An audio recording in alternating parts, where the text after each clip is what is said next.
Make sure you download the Woodward Sports app in the App Store and the Google Play Store today. Take Woodward Sports with you wherever you go and listen live on your phone or mobile device.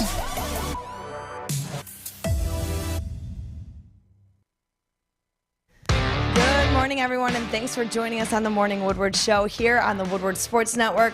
Also featured on the Roar on 99.1, 93.5, and 94.7 HD2. Good morning, Adam. Good morning. How are you? I'm good. How are you? I'm better. Nice to see you. How was it? How did yesterday go? It was fine. That's good. Yeah. It was For an those of you who don't interesting know, I'm not going to tell you, but yeah, it was an interesting experience. Two-way conversation here. But good morning, everybody. Hope you're doing as good as Maddie is. Oh God, we got a jam-packed show today. I'm excited. Anthony Broome at 8:15. Jeff 8:45. Dose of Dion 9 o'clock to talk some Detroit Lions, and of course Rogelio in at 9:29 in the studio to tell me what the hell is going on with the Detroit Tigers. And I already know the answer, and the answer is he can't answer it for me. Fish, what the hell are you doing, buddy? Good morning. Hey, good morning. Fish doing fish things. If no, you can't see, so I'll just explain it to you. He just came up to the desk randomly and started taking stuff off of it. I told him to. Why? Because it doesn't look good. I'm not even going to acknowledge I was told to. What do you want me to do? Just stand here and not? Just shut the hell up, Fish. Getting off to a great start. Getting the morning started off on a great note.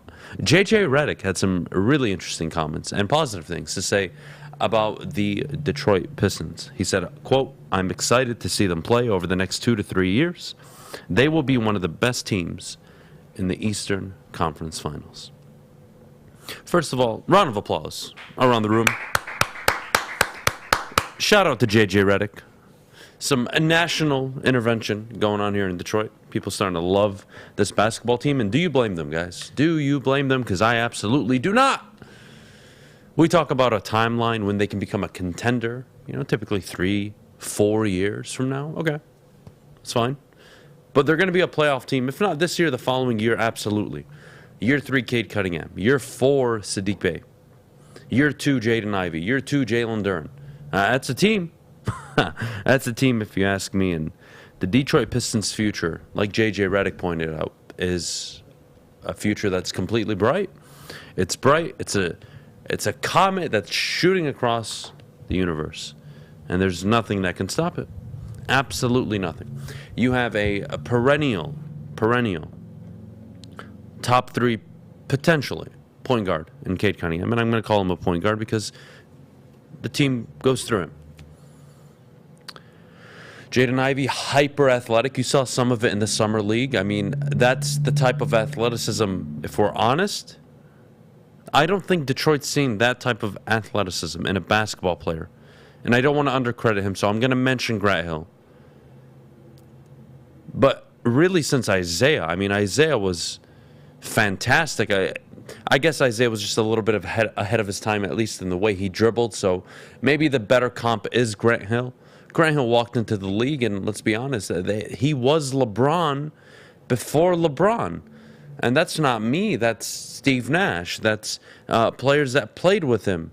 That's Kenny Smith. That's Shaquille O'Neal. Those are guys that knew and understood what Grant Hill was capable of. Granted, injuries derailed his career, but the point is, it's been a while since you've had that type of hyper-athletic player on your team, Detroit.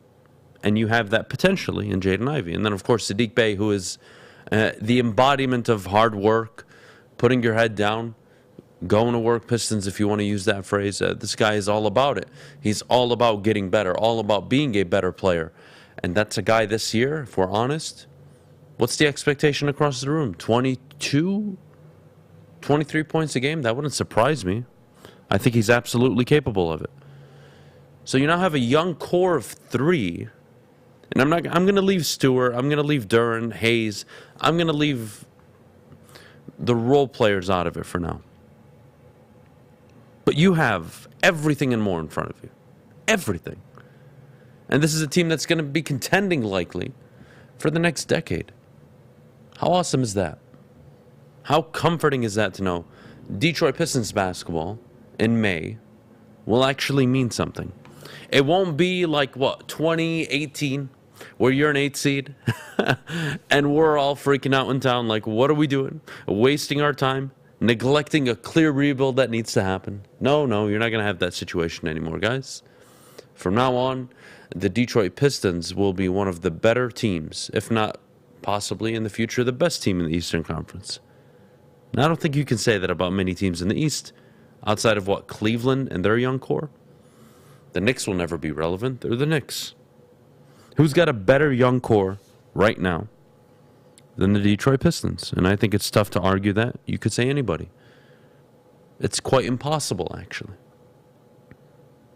So, JJ Redick's comments, again, I'll read it one more time. Quote, I'm excited to see them play over the next 2 to 3 years. They will be, not they might be, they will be one of the best teams in the Eastern Conference. And I couldn't agree more. Couldn't agree more, and I'm glad somebody else is saying it. Don't feel like a lunatic all the time. It's a lonely world up here. One day I'm going to go to therapy because of all this. I really am. Oh, God. Anthony Broome coming up in about 8 minutes. Talks some Michigan football recruiting and why potentially they may have outside of Ohio State, easily the most amount of weapons on the offensive side of the ball. We'll get to that later on, of course. I mentioned Dose of Dion at 9 o'clock.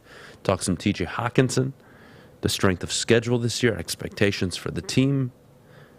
Rogelio, to talk about the prospects that were just drafted by the Detroit Tigers. Jace Young specifically. I'll give away my top 10 wide receivers list, by the way. I'm sure you all have seen the list from the executives and the players. They ranked their top 10. Madden came out and released their ratings, which, by the way, Jamar Chase is not even in the top 10, according to Madden. Madden has been dead since 2005. Depends on your age if you've even played the video game. But if you are a child that grew up with video games in the era that I did, 2005 was the peak of Madden football, along with really football in general because of ESPN 2K5. That was the peak. And they have delivered nothing but garbage since, so I'm not going to give them any more time than that. So we got the top 10 wide receivers in the NFL around 9:40. We have college football. What would college football look like with super conferences? And I mentioned this to Terry earlier, and this is something I do want to bring up to him tomorrow. But if there was 2 super conferences, would you mandate that Team 1 from the Big Ten play Team 1 in the SEC every single year? And that funneled all the way down. So it would be 1 versus 1, and then you would play the opposite team, the lowest ranked team as well. So what does that mean? Well, if you're the 1 seed, you play 1 and 16 in the SEC if you're in the Big Ten. And vice versa, if you're in the SEC, you play the 1 and 16 in the Big Ten. Or you could just do it where you're just doing seeded matchups, which is what we'll be discussing around 9:15, 9:17. We'll see how the show goes. So lots coming up. I do want to go back to JJ Redick real quick. I want to poll in the chat. How soon will the Detroit Pistons be in the Eastern Conference Final? Not contending, be in the Eastern Conference Finals. 2 years, 3 years, 4 years, or the final option 5 years? I want to know. I'm really curious. And I want you to take into consideration what the East is now and what it could be in the future. And to help you along, Miami will always be a contender as long as Spoelstra and Pat Riley are involved. They will always be able to attract free agents. So they're a team that you're going to have to deal with no matter what. Young cores, teams similar to yours. The Cleveland Cavaliers, they will be a problem. Evan Mobley, phenomenal rookie season. But who else? The Raptors? Okay, I guess I could give you that. Good coach. Pascal Siakam, but in 5 years from now, I don't know about that. What's Scotty Barnes going to be? Are you aware that Scotty Barnes has scored 46% of his buckets on catch-and-shoot opportunities? Or, excuse me, without dribbling the ball. That's something, right? Does that tell you anything? just me, my little old self, tells me some guy is playing without the basketball and isn't responsible for the team's offensive flow. And the other one is, but hey, he's the rookie of the year. What the fuck do I know? Right? What the fuck do I know anymore? All right, it's the last time I'll bring up Scotty Barnes. Fish, shut the hell up. Don't tell me what to do. I do whatever the hell I want. My show. Do whatever I want. Having said that, JJ Redick, again, excited to see the Pistons play. They're one of the more up-and-coming, young, exciting teams. And Detroit, I don't even want to get to wins, expectations this year. I could care less. It's going to be a fun basketball team to watch. You saw this team cover, I want to say it was 19 straight games. They covered the spread for 19 straight games last year.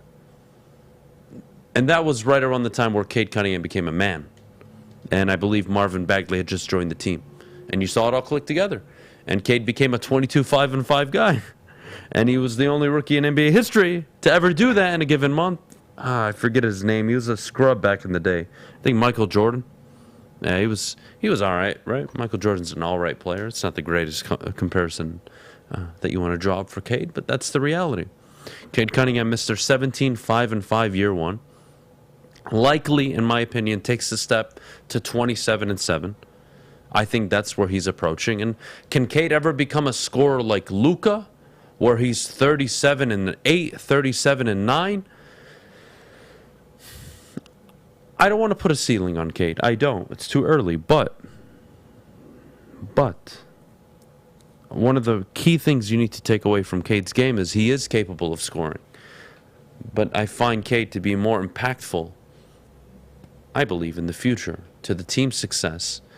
Given the way he plays basketball, I think his teams, if I had to put a bet now, I would put my money on the Pistons having more team success in the next 5 years than the Mavericks.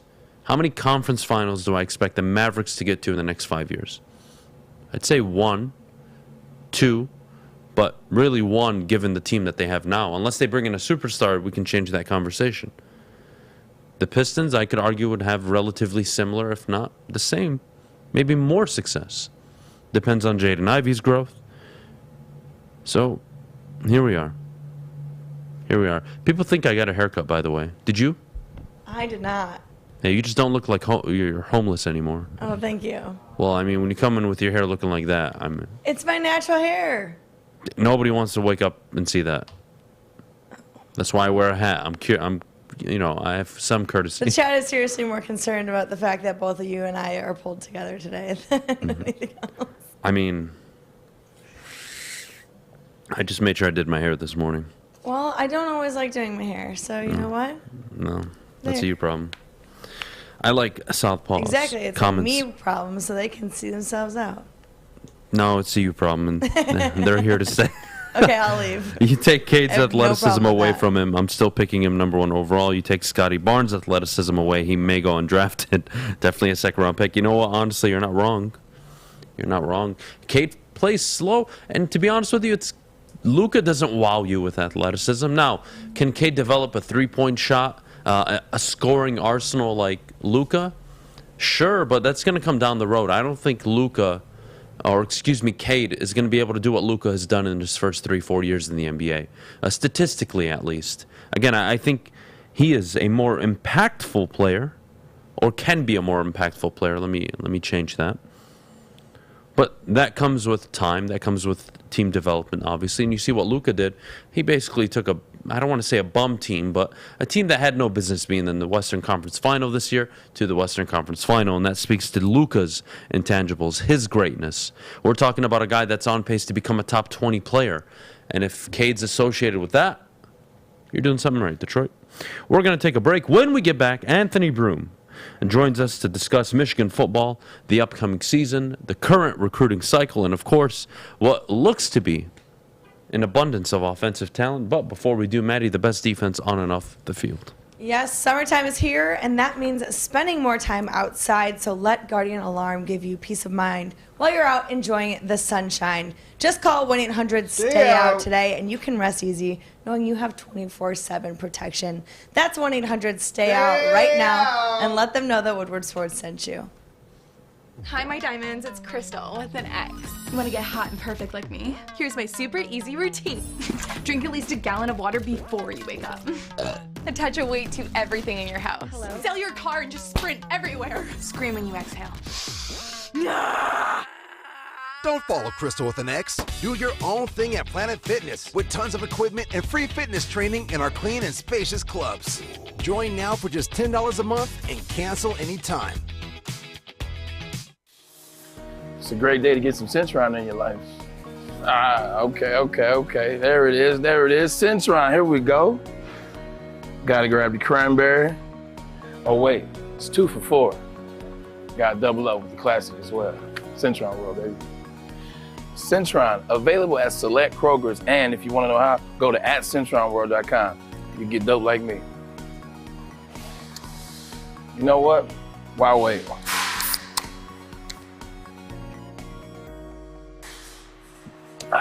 Great taste, guaranteed. We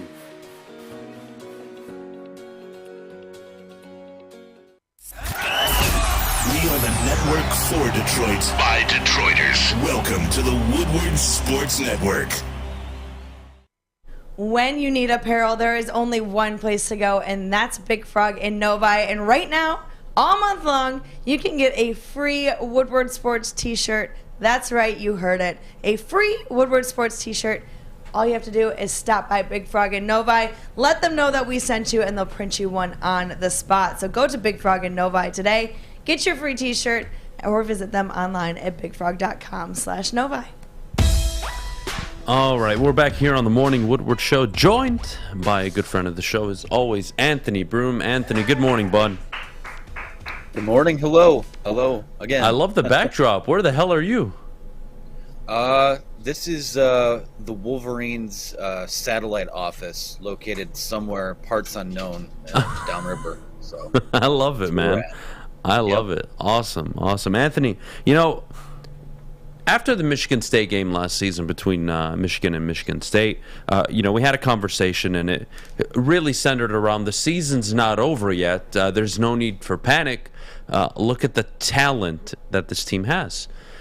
And talent is something I think we can associate with the offensive side of the ball. But before we get to the offense, the defense, what can Michigan fans expect this year on defense? You've lost your defensive coordinator, who's now a defensive coordinator in the NFL, who has arguably been your best defensive coordinator in the last 20, 25 years.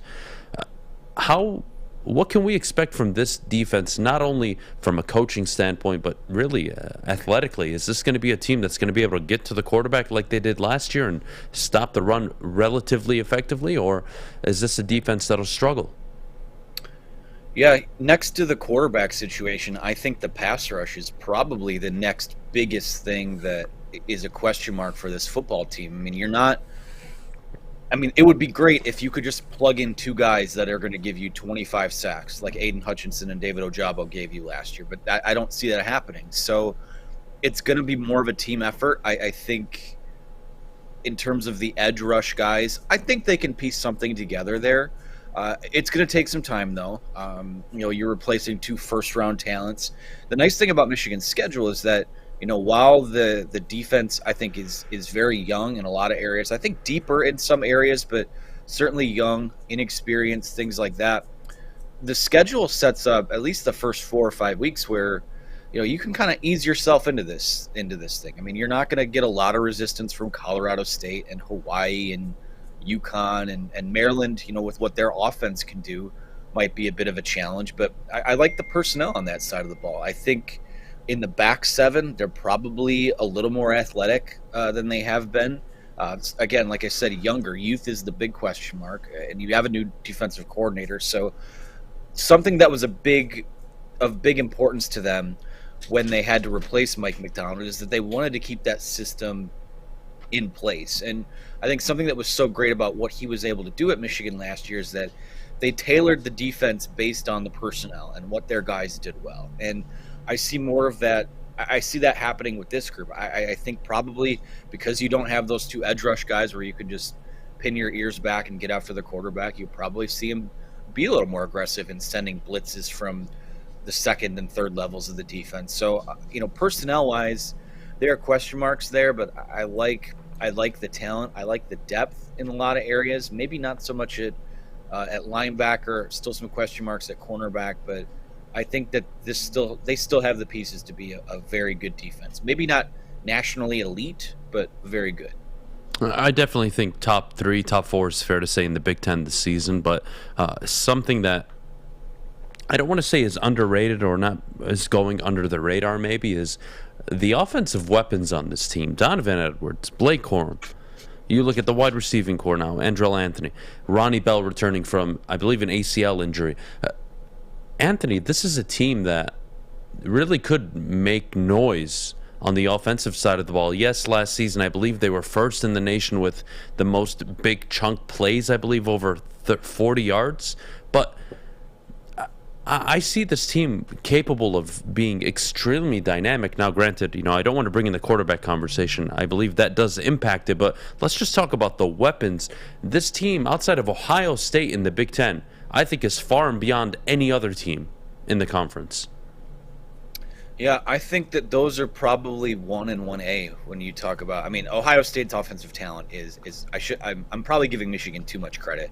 Ohio State's number 1, and I think Michigan's there. I think you could probably put Purdue up there as well, but after that, there's a big gap with everyone else. I'm not going to sit here and say that Michigan has a wide receiver room that rivals Ohio State or anything like that, but I think it's a group that, you've got. I don't know if there's a legit bona fide, like you don't have a Jackson Smith and Jigba, but I think what you do have are a lot of quality guys who would be a 1B or a number 2 wide receiver on a lot of teams. And you have them in a lot of, you go 4 or 5 deep at least with guys like that. So I think wide receiver wise, they're in really good shape there. Tight ends, you get everyone back from last year. So Eric All, I think, is someone who could stand to have a big season, with more consistent production over the course of a year. The running backs, you lose Hassan Haskins, and that's a big deal. I mean, they could dial up. They had dialed up. We talk about the big chunk plays, but something that made that offense so good is that when it was 3rd and 2, 4th and 2, whatever it was, you just roll Hassan Haskins out there, and you got 2 automatic yards because of the way he ran the football. So Blake Corum, Donovan Edwards, not quite the same type of backs, but again, 2 dynamic guys that could do multiple things really well. So when you look at the personnel mixed with the offensive line, it really does. There is, regardless of who wins the quarterback position, I really say there is no excuse to not be. I mean, at least be what you were last year. But I think they have a chance to be even better than that. And again, another side of the ball where you lose a coordinator. Josh Gaddis goes down to Miami.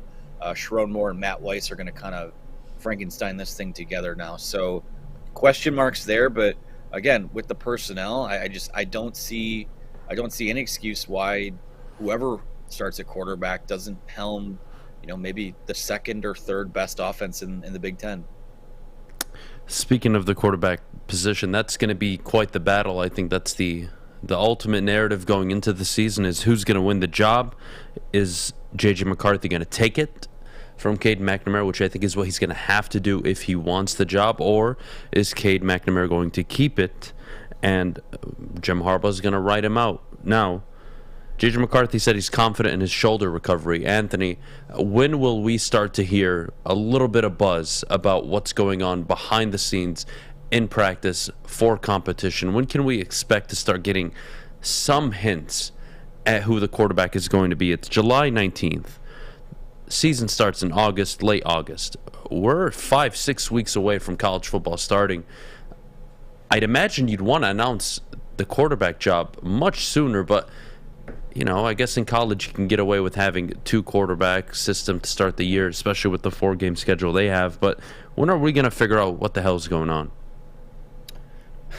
That's the $1 million question, isn't it? I'll say this: even when Jim Harbaugh and Michigan have had a quarterback, like when Shea Patterson was at Michigan, there was never any question that he was going to be the starter. But I don't recall ever getting an official announcement that he was the guy. He just took the snaps in the first game, and that's when we found out, even though we knew. So I'll go back to, I don't know if I'd put too much stock into this, because typically in these type of events, you'd bring your senior guys anyways, but this will be the first time next week, a week from today, we'll be in Indianapolis for Big Ten Media Days. And that's the unofficial kickoff to the season and what's next. I mean, fall camp will be, the program's going to make this trip through the state of Michigan end of this week and into next week, and then it's fall camp time after that. So, but Cade McNamara will be at Big Ten Media Days. So, like, if you want to put something stock into that,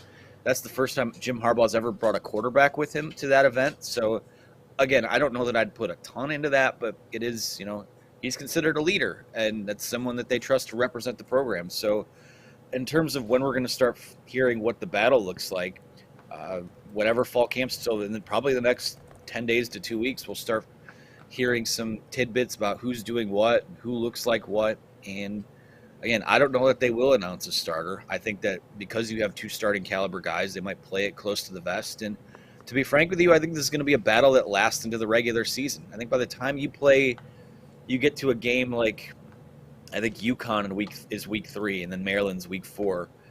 If you want to have your battle go into the season, that's cool. But I would say you want to have whoever your guy is locked in before you make that trip to Iowa in week 5. So I know it's going to be a storyline that stretches past fall camp into the season, even if Cade McNamara starts, and we'll hear the same thing every week that we think Michigan can do more and they could be more. Like, this is going to last until JJ McCarthy is either the starting quarterback or he's not at Michigan anymore. I think that's just where we're at right now.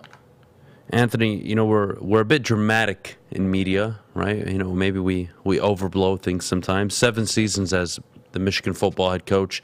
Jim Harbaugh has delivered 4 10-win seasons, coming off the best season of his career, arguably at anywhere he's been. First college football playoff appearance, first Big Ten title. It's odd. I find myself in a situation this team has never achieved such a feat under Harbaugh, let alone anybody prior to him outside of Lloyd Carr. I don't mean to put pressure, but coming off of that season, the recruiting class is getting better. I believe they've entered the top 25 officially in the nation. So they've jumped from 40, and they're going to get even higher. There is a lot of work to do left. But going into this season, what's the narrative? Last season, it was quite obvious for us to have a conversation about this and say, well, the narrative this year, Adam, is, hey, Jim Harbaugh, when are you going to beat Ohio State? When are you going to beat Mel Tucker? When are you going to win a Big Ten title? And he was able to do a few of those things. What's the expectation? What's the narrative we're looking to drive this season? Is it time to groom a quarterback? Is it time to repeat success? What's the conversation we're having before the season? It's funny, heading into last year, people were predicting, myself, I predicted 8-4. Most people were kind of in that 8-4, 9-3 range. You had some outliers on each side of the spectrum there, but the idea with last season was that the COVID year was so bad that you just wanted to win some football games again, get the culture back in track, and set yourself up for what this season could be, which, you want to compete for Big Ten. You want to beat Ohio State. Last year, they got to have their cake and eat it too. They got the culture back. They started, they won. If you go through, for all the talk that there was about, where's Jim Harbaugh's signature wins, I think you probably added the 4 or 5 best wins of his tenure during that season last year. So slayed a lot of narratives, won a Big Ten title, went to the college football playoff.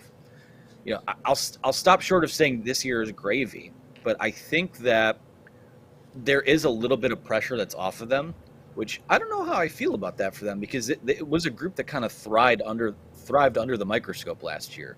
And a lot of that had to do with, guys like Aiden Hutchinson and Josh Ross, Hassan Haskins. They were driving forces behind that. That's a big question mark too, is for me, who's going to step up into those roles? Less about production and more about leadership.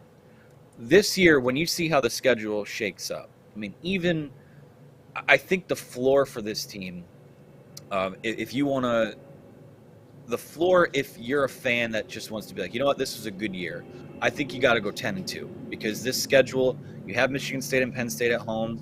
You're only you play 8 home games. You play Iowa and Ohio State on the road. If you take care of your business at home, you're gonna win 10 games. And I think, like I said before, the offensive line, I think, has a chance to be better than last year. Wide receiver is better just because of Ronnie Bell being back, let alone the fact you added a lot of speed in last year's recruiting class. Running backs, you're dynamic. Tight ends are deep. Defensively, I think they have a lot of guys that are kind of up-and-comers filling these roles that were vacated last year. To me, I look at this schedule, and I don't want to say there's no excuse because injuries can always happen. There are always surprises. Like, this is why you don't play the games on paper. But, Vegas has them at 9.5. I think they're probably going to go 10-2 or 11-1. I think that this is a group that still has that fire from last year. The camaraderie's high, and I don't think they care. Like this, a lot of people will argue Michigan has had a substandard offseason. I would probably agree with you, given how recruiting has gone, given Harbaugh's courtship with the NFL. Hasn't been great, but I'm here to tell you, those guys don't give a crap about any of that stuff. They've stayed united. The day they got back from the Orange Bowl, a lot of those guys got right back in the weight room. I like the DNA of this team, and I think that Big Ten East is going to come down to that last game of the year again, and we'll see what happens from there. I do agree. I think the last game of the season in the Big Ten is what's going to decide it this year. Michigan, Ohio State, and if I'm Michigan and I look at it from a Michigan perspective, you go into the last game against Ohio State and you have an opportunity to win the Big Ten. That to me is successful to an extent. Now, context matters. What games you lose, what games you win, how you lose. But at the end of the day, Anthony, I couldn't agree more. I appreciate you coming on this morning, bud. Of course. Anytime. Thank you for having me. Appreciate it. Talk soon. Anthony Broome, ladies and gentlemen, give him a follow if you haven't already. We're going to go to break. When we get back, you know what? I'm going to reveal my top 10 wide receivers list in the NFL. Jeff Iafrate coming up at 8:45. And then, of course, Dose of Dion at 9 o'clock. So, you know what? Let's reveal the list. I can't wait. I'm too excited. So, we're going to take a quick break. When we get back, top 10 wide receivers in the NFL. But, Maddie, first, Big Boy. Yes, ciabattas, summer salads, hand-dipped shakes, all at Big Boy right now. Try a chicken club, chicken cordon bleu, or a sunrise ham and cheddar, all on their grilled ciabatta bread. Don't forget they also have salad like the Michigan apple. And don't forget the cookies and cream and strawberry shakes. You heard it here first. Summer just got better at Big Boy. It's Feldman's Carmageddon, the 4-day used car super sale. We're putting an end to high prices. 4 days of the best deals with more than 3,000 used cars, trucks, and SUVs. Carmageddon starts July 21st at 8 convenient locations. If you're tired of not being able to get the car you want, then shop Feldman's Carmageddon, the 4-day used car super sale. Hurry in while supplies last. Fellas, let's be honest. We like things to be easy. We like simple stuff, like sports 7 days a week. We like things uncomplicated, like Lady Jane's Haircuts for Men. Open 10 to 8, 7 days a week. Walk in anytime. Sign in, sit down, watch your favorite team play, and before you know it, your hair will be game ready. Open 10 to 8, 7 days a week. Walk in anytime. Lady Jane's Haircuts for Men. It's wicked awesome. Life is full of hard choices. We're here to make one of life's biggest decisions as simple as possible. My name is Christina Gennari, and for over 20 years, I've helped hundreds of families buy and sell homes. We cover all of Metro Detroit and more, from large luxury homes to starter homes. We will work hard to make sure that you get the home of your dreams. So if you're in the market today or even thinking about buying or selling in the future, make the obvious choice. Christina Gennari, the obvious choice in real estate. Visit us at soldchristina.com today. Woodward Avenue, the first paved road in America. Woodward Sports, the first sports network born in Detroit and made for Detroit. Welcome back. Thanks for joining us on the Morning Woodward Show here on the Woodward Sports Network. Adam, you seem so excited this morning. Hell yeah, I am. It's a great morning. It's You're Tuesday. like smiling for the first time in 2 weeks. Yeah, don't you still wake up angry? See what I work with? I mean, it's it's ask true. me why I lose my mind. Working with that. But people just watch you. Yeah, thank you. People just watch you. Why am I here? Same. Oh, God. I'm watching basketball right now. Instead, I gotta be looking at Adam. Hey, look, I'm sorry about that. I understand it's difficult, but here we are. Top 10 wide receivers in the NFL. The NFL executives and players released their list. So before I share mine, I do want to recap theirs. I believe it was Devonta Adams 1, Cooper Kupp 2, Jamar Chase 3, Justin Jefferson 4, Tyreek Hill rounding out the top 5. Stephon Diggs at 6 notably, which I had a problem with. So those were the top 6. DK Metcalf made the cut on their list. Deebo Samuel, who, if we're all honest, if you take away the dynamic running ability in the backfield, nobody would consider him a top 10 wide receiver. So I don't like him on that list anyways. So having said that, here is my top 10 wide receivers going into the 2022 NFL season. Davante Adams is a no doubt number 1 wide receiver. It's unquestionable. Davante Adams is the best wide receiver in the game. Not only do the execs agree, the players agree, and the guy that I have second on the list agrees as well, and that's Justin Jefferson. Justin Jefferson is number 2 this year. I know Cooper Kupp, Triple Crown winner last season. I loved him. Had him on my fantasy football team. Phenomenal, phenomenal player. Love Cooper Kupp, but Justin Jefferson is the second best wide receiver in the game right now. 1,400 yards year 1, 1,600 yards year 2. And then, of course, you have your Triple Crown winner at number 3, Cooper Kupp. Cooper Kupp, again, what do I say more about Cooper Kupp? 145 receptions, almost 2,000 yards receiving. And then, of course, how can you forget the abundance of touchdown receptions last season with 16, leading the NFL in all 3 categories. Cooper Kupp, if you want to make the case he's the second best receiver, that's fine. That's not something I'm going to lose sleep over, but for me, he's number 3 for the same reason Jamar Chase is number 4. Dynamic, explosive. They have had a phenomenal statistical 1-year sample size. Cooper Kupp has never played at that level prior. Neither has Jamar Chase. One was a rookie. The other, injury problems, in and out of the lineup. And finally, he gets Matthew Stafford. Cooper Kupp has a phenomenal season. Jamar Chase, we're going to be talking about him as a top 5 wide receiver for the next decade. So he's already on that list. And this is where my list kind of differentiates and really moves away from the executives and the players. I don't agree that Tyreek Hill is a top 5 wide receiver. The fact that you would actually move on from a top 5 wide receiver when you have Patrick Mahomes and Travis Kelce is concerning to me. Now, whether or not they didn't want to pay or the offer from Miami was just too good, it is irrelevant to me. Wide receivers have never been more important in the NFL. Tyreek Hill has a lot to prove, in my opinion, in Miami. Can he get it done with Tua, or was Patrick Mahomes just making him look a lot better than what he was?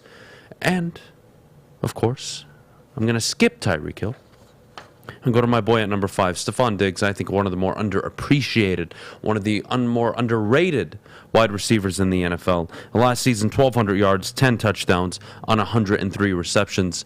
The guy's a beast. Unbelievable. He is the number 1 option on most teams. And you look at the first 5 guys, on most teams, they're the number 1, if not clearly the number 1 option. Tyreek Hill, yes, in Miami, the number 1 option. He's a phenomenal player. Mike Evans, somebody I don't think gets enough love. The model of consistency, I believe in his first 7 years, has gotten over 1,000 yards in every single season. Mike Evans is a no-doubter, at least for me, on this list. And now, again, DK Metcalf didn't make the cut for me. Deebo Samuel didn't make the cut for me. And I replaced them with the 2 guys you see after DeAndre Hopkins. Typically, DeAndre Hopkins should be higher, but injuries plagued him last season. He has a lot to prove this upcoming season. He's going to fall to 8 for me heading into the year. And then the 2 guys I think will likely have 1,400-yard-esque seasons, breakout seasons, are 2 number 1 wide receivers in the NFC East. And that's Terry McLaurin and CeeDee Lamb. Terry McLaurin, for me, if any of you play in a fantasy football league and you're thinking about who to draft in the 3rd, 4th round, Terry McLaurin, for me at least, is a guy that's going to be phenomenal this season. Carson Wentz, yes, is his quarterback. I do understand. But Taylor Heineke was his quarterback last season, and he was able to put up over 1,000 yards receiving. CeeDee Lamb last year is the number 2 option at Amari Cooper, 1,100 yards. These are guys that I think this season will get you anywhere between 1,250 to 1,400 yards receiving. So for me, they're top 10 wide receivers going into the year. I think they're bound for a big season. I'm not going to put DK Metcalf in a top 10 conversation as a guy who struggled to haul more than 3-4 receptions a game at certain stretches. For me, DK is a nice player, but to be honest with you, I would take Tyler Lockett over DK Metcalf. Maybe I'm in the minority on that one. And then, of course, the other wide receiver that just missed the cut, Deebo Samuel, 1,400 yards receiving through the air. Dynamic, explosive in the San Francisco offense. But again, a one-year sample size. And would you take Deebo Samuel to start your team at the wide receiver position? Would you take him over anybody on that list? That's my question to all of you this morning. Guys that I also believe will be underrated and are bound to have a good season this year. I think you look at a Michael Pittman, a Darnell Mooney. Brandon Cooks is always a threat. Just because he plays in Houston, they suck, and they're going to have to throw the ball a lot. So he's a nice piece. But how do Jalen Waddle and Tyreek Hill mesh together? How does that offense work out in Miami? And I'm excited for Miami. Tua's got an offensive-minded coach. It's no longer Brian Flores. It's Mike McDaniels. And this is the year we're going to find out if Tua is a quarterback or not. He's got the weapons. He's got Tyreek Hill. He's got Mike Gesicki. He's got a run game. He's got a zone run game now that Mike McDaniels is in the coaching team. So what is he missing? He's got Jalen Waddle. You've got an abundance of talent on offense if you're not Miami, and just, an early spoiler, I think Miami finished second in that division.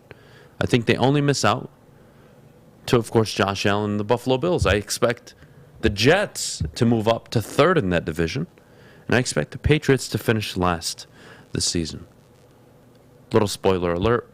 Maybe later this week, or if not this week, next week, I'll give away my NFL division predictions. Way too early predictions, but I'll hand them out a little early, and then we'll revisit it right before the season starts. But those are my top 10 quarterbacks, wide receivers in the NFL. Davante Adams is set for disappointment of a year. Unfortunately, Derek Carr is not Aaron Rodgers. Wow. Aren't you a rocket scientist? Yes, Derek Carr is not Aaron Rodgers. They are two different human beings. And Derek Carr is the top 10 quarterback in my book, so I think Davante Adams will be just fine.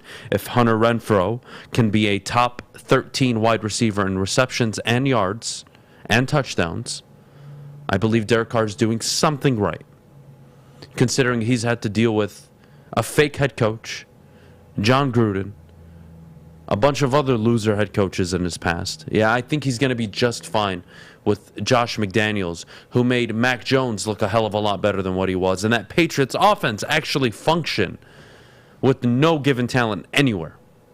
The Patriots are going to suck this season. And I feel bad for Mac Jones because Matt Patricia and Bill Belichick will be calling offensive plays. Derek Carr is a low-key finalist, top 7 finalist, in my opinion, this year for MVP.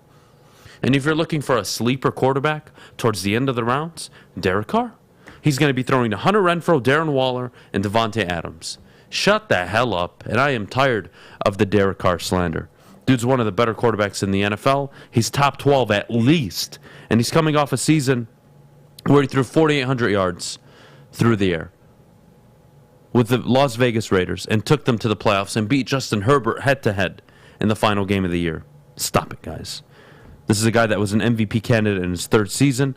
The team sucked for a few years, and he's carried them to 7-9, 8-8, now 10-7, and they will likely be an 11-12 win team this year, even though they're in one of the hardest, if not the hardest, division in football. Stop it. I will not accept Derek Carr slander this morning. Jeff Iafrate joining the show in a little bit to talk some Detroit Pistons and also give his take on JJ Redick's comments. We'll get to that in just a bit. But before we do, where you can place all of your preseason bets for the NFL, futures, division winners, league leaders, do it all on MyBookie. MyBookie, bet from anywhere, anytime using the MyBookie website. Use promo code Woodward when you sign up, and they'll match your first deposit. If you have a gambling problem, call 1-800-270-7117 for confidential help. It took exploring 50 different formulas and hosting countless taste tests, but we believe Gypsy Vodka is the smoothest vodka on the market. Don't believe us? Ask the owners. We're Mike and Adam Kazanowski with High Five Spirits Distillery. We're in close to about 1,200 locations throughout Michigan. We wanted to create a brand that was geared more towards freedom, love, adventure, and at the end of the day, we really wanted to tell a story that inspired other people to take risk, follow their dreams, whatever that might be. New to the game or a season better? OddsTrader.com has everything you need to make the right bet ahead of kickoff. Begin your handicapping journey with OddsTrader. Improve your edge by finding the best price on every game from sportsbooks in your backyard. Take advantage of the numerous sign-up bonus offers to pad your bankroll. Dive into key game statistics, player performance, and even account for the projected game day weather. Best of all, you can use the OddsTrader bet tracker to keep a log of your action. Welcome to OddsTrader, and best of luck. You have an opinion? Make sure it's seen and heard. Corner, jumper, tweet us, hop on the YouTube chat, slide in the DMS at Woodward Sports on all social media. If you are looking for a new school to enroll your child in, look no further than the Academy of Warren. They've got a brand new state-of-the-art sports dome field house that has a regulation basketball court, volleyball court, and soccer field. Their K-8 program features small classroom sizes, futuristic media center, free breakfast and lunch, and much, much more. Enroll today at academyofwarren.net. All right, we're back here on the Morning Woodward Show, joined by Jeff Iafrate himself. Jeff, good morning, buddy. How you doing? I'm doing good. How are you? I'm great, man. I'm great. Never better. JJ Redick came out with some interesting comments yesterday about the Detroit Pistons. Quote, I'm excited to see them play over the next 2 or 3 years. They will be, not they might be, they can be, they will be one of the best teams in the Eastern Conference. Jeff, I mean, this is something we've been talking about locally, especially here on the network. The potential of this team. JJ, in my opinion, is one of the rising stars. Kind of how we saw Dan Orlovsky last season is what we're seeing with JJ Redick. He's phenomenal. I truly believe he's the next big thing. Oh, yeah. Having said that, thoughts on his comments? I think he's spot on. Yeah, I'll start with what you just said, too. National recognition is one thing, but national recognition is always great. But coming from one of the best, in my opinion, most respected NBA analyst in the game, JJ Redick, that means way more than anything else. 3 years ago, got to remind people, Troy Weaver took over a roster with the best asset being Luke Kennard and Bruce Brown. Just to put it in perspective, now 3 years later, not a single player from that roster is still on the team. So it says a lot about Troy Weaver, and that's what JJ Redick hit on in the video, too, giving kudos to Troy. I mean, Troy got rid of Stan Van Gundy and Ed Stefanski's guys, implemented his own guys, implemented some of that ideology he learned from Sam Presti in Oklahoma City. But you could look at the wins over the last couple of years and see they've won 20 games. They haven't been very good, but the roster, talent for talent, is completely different. And I could see where JJ's coming from, because if you look at what the OKC Thunder did, they drafted Kevin Durant, number 2 overall in 2007. The following year, they drafted Russell Westbrook, 4th overall, and then the following year, they took James Harden. The year after that, they made the playoffs. The year after that, they made the conference finals. And then the year after that, they made the finals and faced, obviously, a motivated LeBron James and the Miami Heat. So that progression, and that's what JJ Redick's hitting on, we've been talking about it. I mean, that's what you want, the baby steps. What can they do next year? Can they contend for a play-in? The following year, maybe they make a 5th or a 4th seed. And then the following year, they will be a playoff team, I think, not this season, but next season for sure. Absolutely. And that's what JJ hit on. He said, can the Pistons duplicate what the Thunder did after they drafted their core? I think so.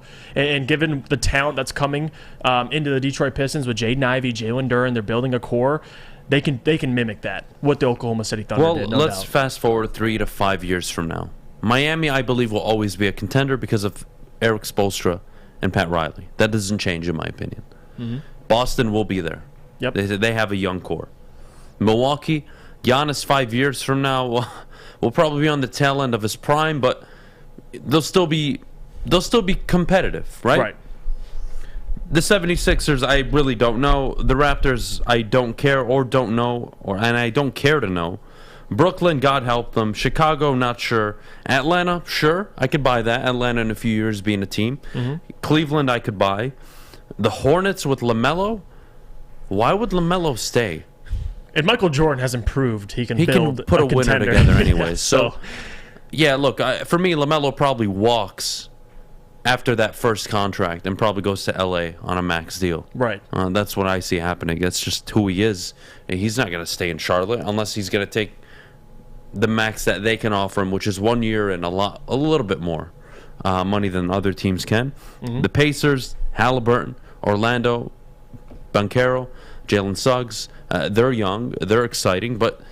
the Pistons, I think, outside of Boston and maybe Cleveland, have the best core in the NBA. Yeah. At least young core. You can point to Memphis maybe with Ja, but Ja's doing it all by himself. It's not really a team effort there.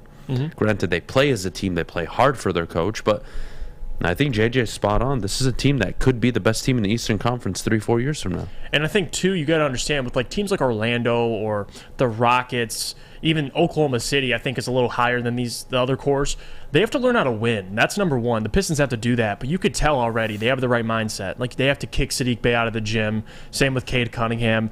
Jaden Ivey is the same way. I can already see it before he touches an NBA floor. Just that work ethic. They want to win. They want to win collectively. They want to grow with team chemistry because that's what Oklahoma City had to do, especially. I mean, they made the finals when they were all 22, 23 years old. So to try and duplicate that, man, it'd be impressive for the Pistons. And it's not crazy. I mean, look at the Memphis Grizzlies. They went from 38 wins to the next season 50-plus wins. Like, it's crazy in the NBA. I know the NFL, you can turn it around the quickest, but in the NBA, if you have a good young core, and they're good players, and you have it with Cade, Jaden, Saddiq, you have a good foundation, their potential is up to them. That's the thing. It's not like you know what you have on this team. I don't know what I'm getting out of Jaden Ivey his rookie year. I don't know what I'm getting out of Cade his second year. They could all have great, spectacular seasons, or they might need another year to grow. So it's hard to put a win total on it, Adam, but to hear JJ Redick say that, one of the guys I respect in this business, man, it really says a lot. Because we've been echoing this ever since Jaden Ivey got drafted. We see the potential, but now on a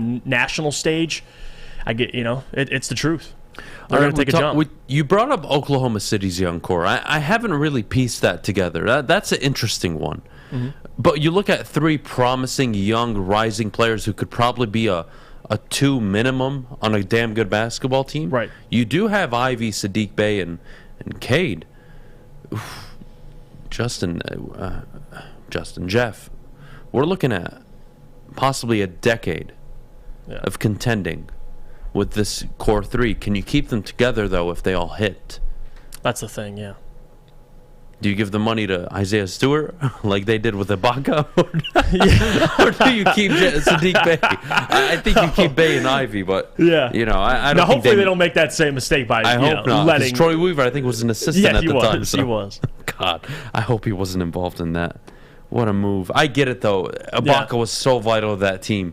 He was the rim protector. Absolutely. But Jesus Christ. And that's what you have to look at, too. Like, people can talk about all the, really talented young cores. You can bring up Houston. You can bring up Orlando. But none of them have Cade. Well, no. We're not bringing up Houston or any of these teams. I'm sorry. But I think... Is Jalen Green... a winner? No, I don't think so. Not even that. Is he capable of doing what Cade Cunningham does on the court? For his team. I think he could be a spectacular player, but a scorer. Be a big reason why they're making deep postseason runs. Does the offense go through Jalen Green in 3 years? And he's facilitating and controlling the tempo and getting double teamed more than Kevin Durant, LeBron James at times throughout the season. With his scoring ability, I think he'll get double teamed, but he'll get the ball. But again, his ability to impact winning, I don't think he'll do that on the defensive side of the ball, facilitating. I mean, who's come out in the NBA as a rookie and shown promise, basketball IQ? Right. The game is slow for him, like Cade. You can say Luka and maybe LeBron, and that's it recently. That's it. The guys that walked into the league and they had spectacular vision. They understood the court. They understood what they were seeing. They knew how to react to double teams. That's how you win. Jalen Green is just nice. He's athletic. He's a scorer. Would I rather start my team with we'll use the Pistons, Cade Cunningham or Jaden Ivey? Granted, Jaden Ivey's a rookie, right? He hasn't proven anything yet. But would you take the athletic scoring guy or a guy that's a complete basketball player that could lead your team? I would take the complete guy. Right. Every single time. I mean, you're looking at a decade of, I don't want to compare them, but a guy that has similar core attributes as LeBron James does in Cade Cunningham. You have a guy that has athletic gifts similar to Ja Morant, Russell Westbrook, and Jaden Ivey. And you have Saddiq Bey, who I'm not sure what the NBA comp anymore is on Saddiq Bey. I'm really not sure what to make of him. I don't think he's just, maybe he's a Klay. I don't think it's Klay anymore. I used to think it was Klay mid-season, but he is much more dynamic on the ball, with the ball.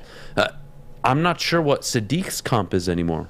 No, they're unfinished products. That's what's scary about this team, too. Like, name another young core, Adam, that was in Boston at the TD Garden during that playoff series. Like, they want to get there. That's the difference. Like, Dwayne Casey, Isaiah Stewart, Cade, Killian Sadiq, all those guys were in Boston watching the playoff atmosphere, just being in there, understanding that this is where we want to get to. I don't see Houston. I don't see Oklahoma City. I don't see Orlando doing that. It's just a different mentality in Detroit. They know what's expected. They know where they're going. And that's why I have all the confidence in the world in not only what Troy Weaver's building, but the players we have in Detroit. It's just different. It really is. And I'm excited. I think JJ Redick, if you can't listen to JJ Redick, I can't help you because he's one of the best in the game. That's facts. Yeah, look, it's not even comparable. No, you can't compare Jalen Green to Cade Cunningham. One averaged 6 assists a night. The other, 2.6. Yeah. Stop it. Yeah. Stop it. On a team that wasn't very good either. Like, he averaged 6 assists. Imagine when he gets talent. I mean, guys, he can get walking double-double. I think you're missing the ball on Jalen Green. He can be a spectacular scorer in the NBA. He's going to be an amazing, athletic, gifted player. What does that mean? He's going to be what? Bradley Beal? Just more athletic? What's he? Is Jalen Green more capable right now of competing with a team than Cade Cunningham is? I would say no. Cade Cunningham offers more to that basketball team than Jalen Green. Yeah. Jalen Green offers scoring, no defense, no facilitating, no running the point. Which is fine. Which is fine. You want different. Players like that. Yeah. But he's not Cade Cunningham. No, he's not. It's not comparable. Sorry, not going to happen. Especially the rookie year. You saw it. They're just different players. I mean, Cade had low efficiency numbers, and he had a high turnover rate. Like, that stuff's going to improve. So, as Cade improves, we'll see where they're at in 5 years, but Cade's a much more complete player. That's just the facts. Yeah, guys. We can say that the Rockets have one of the brightest futures. Which they do. They have a bright future. In theory, they do, absolutely. It's Young, it's Jabari Smith, it's Jalen Green, it's Porter. Yeah. Decent. Yeah, it's pretty young. It's fine. Good. But who's the guy that's, again, who's the handler? Who's the ball handler? Who's the guy that runs? Who's the floor general? That's the better way. Who's going to get Jabari Smith open looks? It's not Jalen Green and it's not Kevin Porter. I'll tell you that right now. Yeah, they're gonna have to. So they need to figure that out. Yeah. So yeah, the future's bright. Does it work? I don't know. I don't know. Cleveland works because Garland and Sexton get Evan Mobley looks. That wouldn't work if it was Evan Mobley, Karl Anthony Towns, and, I don't know, Matthew Dellavedova at fucking point guard. And Mobley can create his own shot. Like, Jabari Smith needs playmakers, man. You're going to see in Houston. You're going to see the difference. That's why I love Jabari in Detroit, but Jabari in Houston's it's an awkward fit. It's awkward, but they're going to have to make it work. There's too much talent. Yeah. There's way too much talent. Jeff, before I let you go, I got to leave you with one more question. What's up? Expectations going into the year, win total. I would say I'll say a floor and a ceiling. I'll say a floor. It's got to be 30 wins, 30-ish wins. I have to see improvement. You can't be in the 20s again. But for ceiling, I would say 9th or 10th seed. I would say maybe they can sneak into that 8th seed, but the East is tough, man. I mean, you need at least 40 wins to make the play-in the East. So if they can get 40, do we see this as a 34-35 win team this realistically, year? Yeah, and that would put them right outside the play-in. But as a ceiling, I think they make the 9th or 10th seed. Absolutely the highest they can go this year. All right. Well, Jeff, you're the best. Always love talking to you. Thanks so much for hopping on. We'll talk soon. I got you guys. Ladies and gentlemen, Jeff Iafrate. We got Dose of Dion coming up top of the hour. But before we go, I need to tell you about Planet Fitness, your home of a judgment-free zone. Get to Planet Fitness, work out anytime with their dozens and dozens and dozens of Metro Detroit locations. Your fitness is essential. Get started today for $0 down, $10 a month. Get to any Planet Fitness near you or visit planetfitness.com and sign up today for $0 down, $10 a month. Take your fitness seriously. At work and at home, we're there with smarter security solutions. Featuring complete automation with customized alerts and more. For over 90 years, we've been the company that's been counted on to protect what matters most, all with personalized service and care. Right now, for a limited time, receive a free video device plus free installation with a new home system. Guardian Alarm. We protect Michigan. When you need apparel, there's only one place to go. Big Frog in Novi. With no setup fees, no artwork fees, no minimum, and a 24-hour turnaround, you can have your whole team outfitted in no time. Embroidery, direct-to-garment, vinyl, and screen printing, Big Frog has it all in all the styles you want. So whether it's a sports team, fundraiser, school event, or corporate needs, Big Frog is your one-stop destination. Visit bigfrog.com/Novi or call 844-4-BIG-FROG. Get a shot up. This is for the win. All of Detroit's sports teams live on Woodward. All of Detroit's sports coverage lives on Woodward Sports. Driving the best in Detroit sports coverage. When it comes time to getting your job completed on budget and on schedule, uptime matters. That's why Alto Equipment has partnered with the biggest names in construction. They've got everything you need to get the job done. So if you've got a big project coming up, Alta Rents has got you covered. Give them a call at 844-GO-TO-ALTA today. Alta Equipment, where uptime matters. All right, we're back here on the Morning Woodward Show, 9 o'clock, top of the hour. Brought to you by Bedrock Detroit, of course. We are joined by Dose of Dion. Dion, it's been a minute, dude. How you doing, man? Absolutely, man. It's good to see you. Hey, let me make sure. Can you hear me? Are we all I right? hear you. I hear you just fine. Okay, absolutely. Man, it's good to see you again. How you doing? Always good, man. Always good. Thanks for bringing me on the other week. That was fun with you and Jay from Let's Talk Lions. That was good, man. I had a ton of fun. No, absolutely. That was great. We'll have to do it again. That was awesome. One of my favorite shows I've done.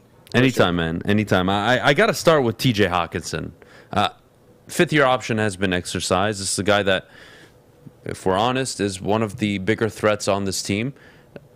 What do we need to see from TJ Hawkinson this year where me and you can have a conversation at the bar or really here and say, you know what, yeah, that extension where he's likely going to make more than David Njoku, that extension makes sense for this football team?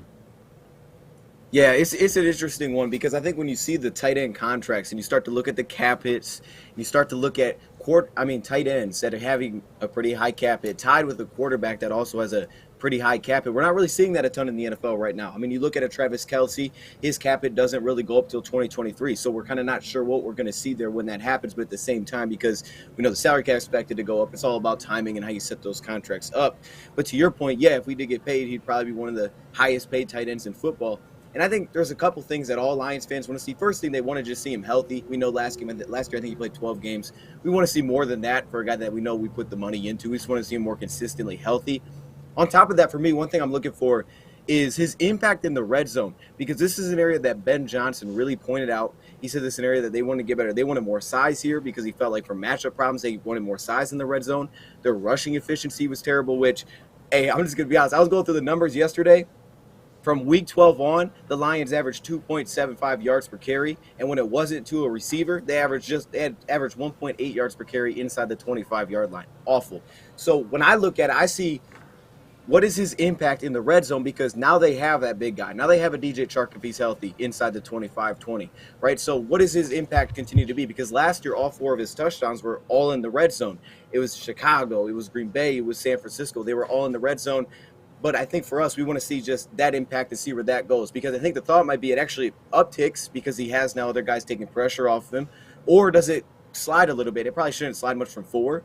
But where does that go from here, as well as staying healthy, are two things that we're going to be looking at, because, you know, it's very early. I feel like when we're trying to figure out paying these tight ends, as opposed to, does that actually make sense? Does it make sense to give a tight end that much money? And I think when you look at how the contract works, I think there's 2 ways you could do it for sure. Obviously, you could, backload or front load it. But I think one way, when you look at Jared Goff's contract, because we already picked up his 5th-year option, you could put it in the front a little bit, because if Goff is here in 2024, Goff's contract isn't going to be super high in terms of cap hit compared to others amongst the league. So you could kind of push some of that off now. Salary cap goes up, and now you're not feeling it as much. Or you can try to push it back like a Travis Kelce. Salary cap goes up, you're not feeling it as much. So we know it's all timing, but I would say those 2 things, healthy and impact in terms of touchdowns. Yeah, I mean, his red zone impact, ideally, is much, much more impactful than it's been over the years, and hopefully he's healthy. That is where I want to segue into the offense. Jameson Williams probably won't play until after the bye week. I just think they're going to play it safe. This is a team that is going to be loaded. And I want to talk midseason. I don't want to talk early on, because early on, you're going to be missing a few pieces, and things are still going to be developing. But let's say week 9, week 10, week 11 into the NFL season. What do the Lions look like on offense? Outside of a team that's going to be committed to the run, dominant in the line of scrimmage, what does this team look like? Is it complete deception, play action, and whoever's open is getting the ball? Or is Amon-Ra St. Brown going to develop into that X-level factor type of player? That's a great question. And I think what's going to be exciting this year, and probably the most thing I'm excited about, especially after last year, is when we're talking week 9, 10, 11, maybe getting the JMOs back, it does, to me, it's going to come down to we're going to start to see that depth come into play, just like every team, because last year, we started to feel it, but we felt it a little bit earlier. But you're going to really start to feel it. You said the offensive line, are we having to put backups in? Probably. Receiver is probably going to be down a little bit. So it may be all healthy, but it probably won't be. So we're going to start to feel that depth by about that time of the season. I would say about that time of the year, you're expecting this offense, specifically in the passing game, to really click. And I think it should get out pretty early because, going through it, just seeing what we did with Ben Johnson, the creativity was clear. I thought we used motion much better. I thought it gave Goff kind of a plan pre-snap versus what it was early in the season. But at the same time, we did see it open up last year when we got some of those outside weapons. I mean, there was a lot of routes early in the season, a lot. And it was hard to watch where you see some of those games like, for example, Hawkinson, he had 10 receptions against Philly. And it's like, all right, you get a couple big seam plays. We want to see that continue. But it was a lot of just underneath. And you're driving a lot of guys over top and you're just checking down underneath. Those are a lot of your play designs. It started to develop beyond that. And I started to feel like we were having answers for teams. Arizona, we had answers, right? They keep throwing the same coverage. We're going to answer that. Even Denver, we just turned the ball over too much. So I think when you talk about that time, the hope is that the Lions are having more explosive plays to the point where we can make up one turnover. Now, 2, 3, 4, that's going to get you into problems because of just our style. Like you said, we like to run the ball. Can't turn the ball over that much. But one turnover, can we have a big play, a big shot play that gets us back into it? Because immediately Josh Reynolds brought us that versus Chicago. We felt it. We're like, oh, that's there. The 39-yard touchdown that he had.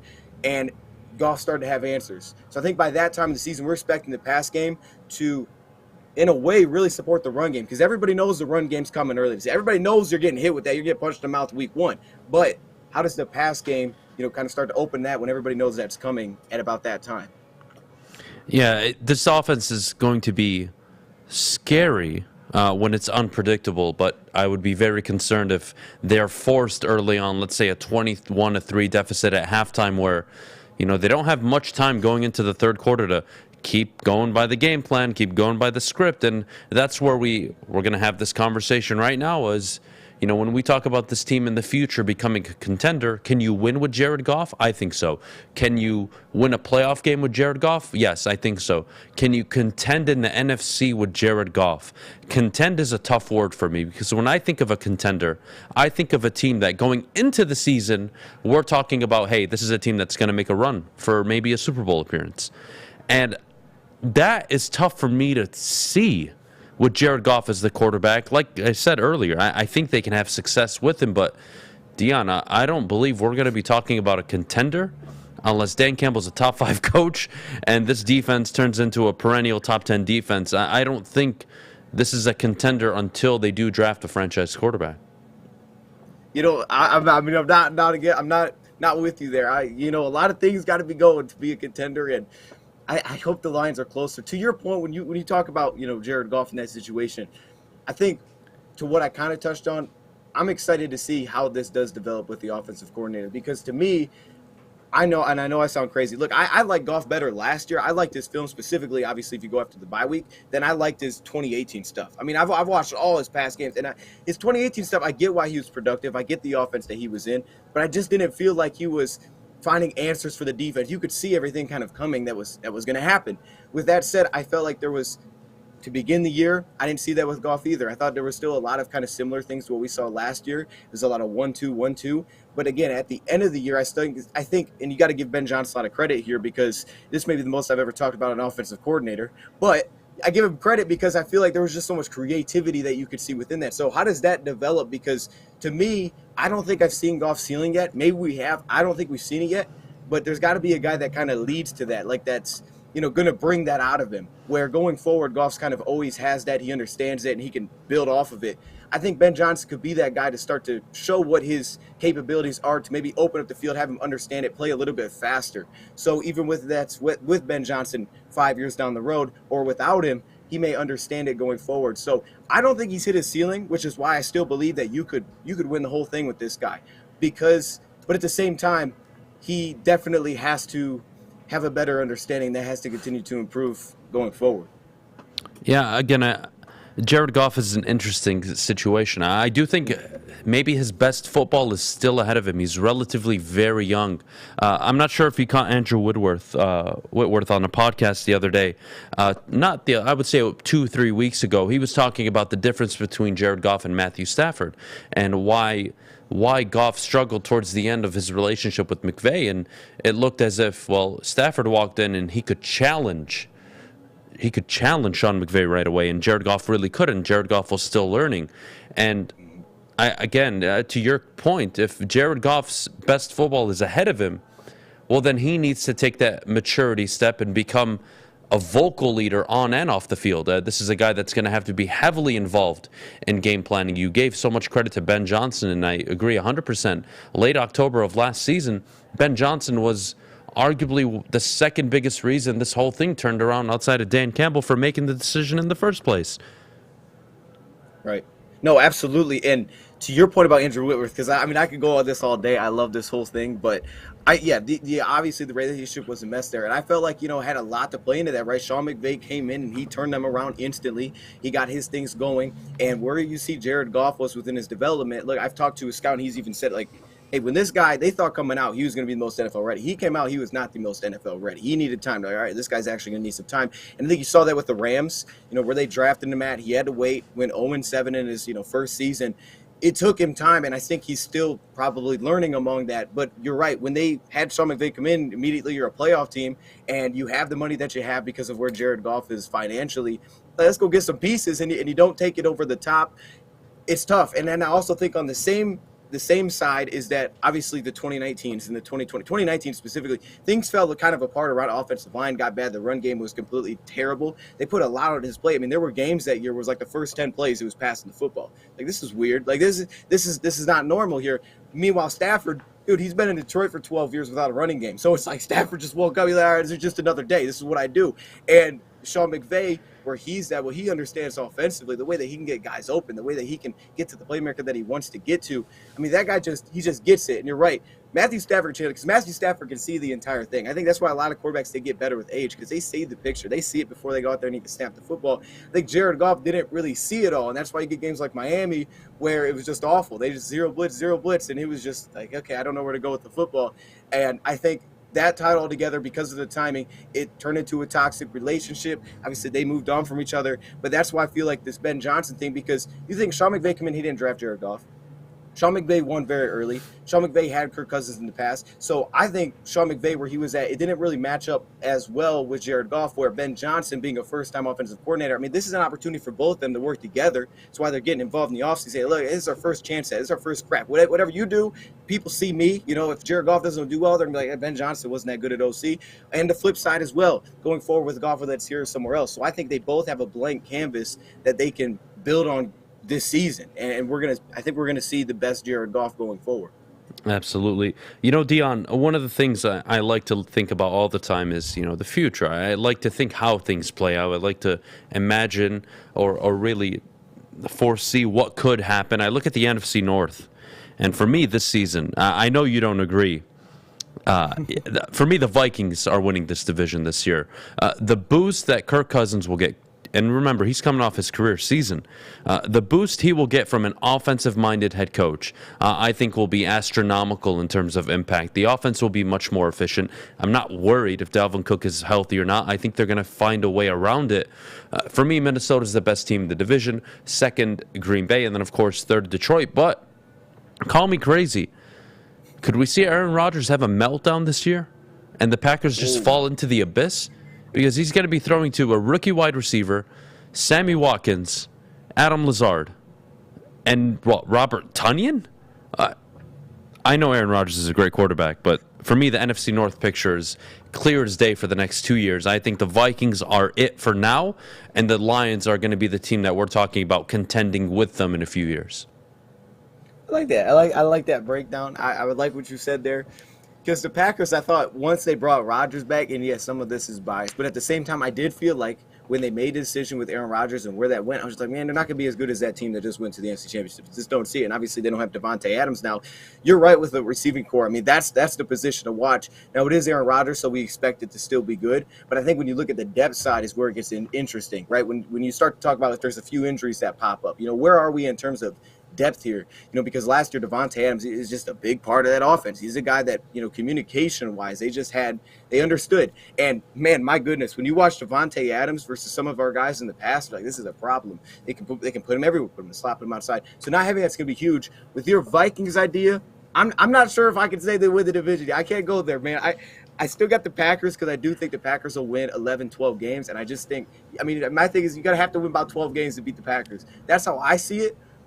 With that said, though, to the Vikings, this could be their best offensive line, but that will tell the story. But you're right. Kevin O'Connell, I thought, was a fantastic hiring because of all the connection. Like we said, Kirk Cousins with Sean McVay. So I think there's a lot of schematic that just makes sense. I think it's just plug in. It's not turnover. We got the pieces. Let's go. And it should take a big jump. There's no reason it doesn't. But the offensive line, even though they can protect it a little bit, is going to be something to watch. Because if you remember, when they had a backup lineman in there, Charles Harris went crazy, and that really flipped the game, and we forced him to throw the ball. It's always the same.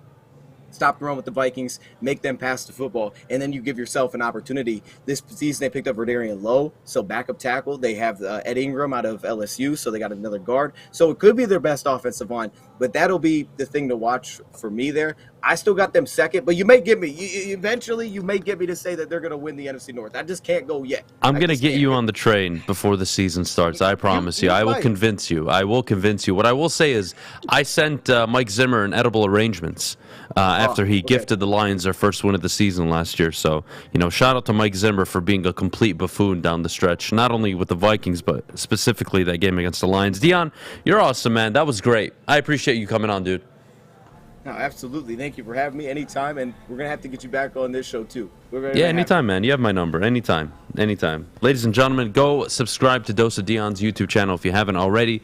Give him a follow on social media if you haven't already as well. We're going to take a quick break. When we get back, we are going to reveal what the Big Ten and SEC Super Conference would look like, what matchups it would entail in the regular season, and we have Owen joining the desk to discuss it as well. We will do all that when we get back, but before we do, I got to tell you about the Mulligan. 8% alcohol, iced tea, lemonade, and gypsy vodka mixed. The Mulligan is the official drink of the summer, whether in your backyard hanging out with Owen and Maddie, or you're on the golf course with Fish and Stick. I don't know what you're doing. You should be drinking a Mulligan with whatever you're doing. Anyways, try them all again. Drink responsibly as always. Check them out, and you'll find it at a local golf course near you, or visit TotalWine.com. Hey, this is Mr. Kearney, Chief Academic Officer, Academy of Warren. I want to welcome you to the brand new field house. The state-of-the-art facility has a regulation basketball court, volleyball court, soccer field. It can be used for 7-on-7 football. Our K-8 academic features AM, PM latchkey, small classroom sizes, Learning Street, futuristic media center, free breakfast and lunch, Houghton Mifflin curriculum, academic games, K-8 athletics, and more. Enroll today at academywarren.net. Ciabattas, summer salads, and dip shakes. All at Big Boy. Try a chicken club, chicken cordon bleu, or sunrise ham and cheddar. All on our grilled ciabatta bread. Or keep it light with our Michigan apple, chicken Caesar, or Greek salad. And don't forget to cool off with a frosty hand-dipped cookies and cream or strawberry shake. You heard it here first. Summer just got better. The only sports network in Detroit that starts with a W. Because we win. Woodward Sports, Detroit's winning sports network. If you are still pasty white like Fish and you need to get your tan on, look no further than Chili Peppers Tanning. That's where you'll find the cleanest salons in the D. They've got spotless sanitized rooms and trained certified tanning professionals. Don't forget, of course, to join the Pepper Club for all the best deals on unlimited tanning. Chili Peppers has the hottest bulbs, the hottest deals, and the darkest tans. Chili Peppers tan. All right, we're back here on the Morning Woodward Show, joined by Owen. Owen, We're going to reveal the Big Ten SEC Super Conference. What it would look like if we did seeded matchups. Now, what does that mean, seeded matchups? Well, in theory, Michigan won the Big Ten last year, correct? Right. Georgia won the SEC, correct? Mhm. Well, here's how it would work. You would have, correct me if I am wrong, you would have Bama, Ohio State, Michigan, Georgia.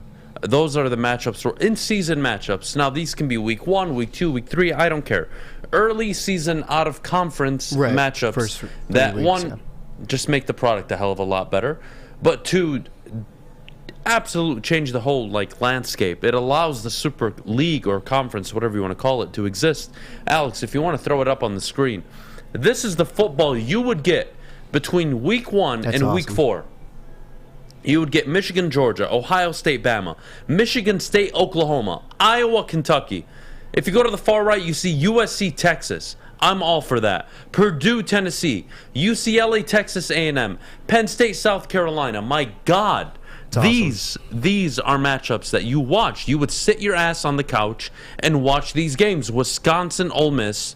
For me, a super conference that allows out-of-conference games. And I think it should not only be this, by the way. I think it should be more than that. I think it should be seeded where you play your seed and the complete opposite seed. So it would be Michigan, Georgia, Michigan, Vanderbilt. It would be Georgia, Michigan, Georgia, Indiana. So you get an easy game, you get a difficult game. That's what I would do. 2 out-of-conference games that you schedule from the opposing conference, super conference, whatever you want to call it. I think this is a home run. I think it's a home run for college football. I think it's a home run for media. I think it's a home run for TV ratings. College football attendance and TV ratings have been down the last 5 years. I can fuck with this. Well, the reason why they're down at the moment is because college football has a problem with having those big games. The NFL, you've got at least 6 to 7 games a week that are awesome to watch. College football, maybe 5. This right here, with that match that we just showed up on screen, that just solves everything. I think those kinds of matchups you want to see every week. And I think with the super conferences, you can see that.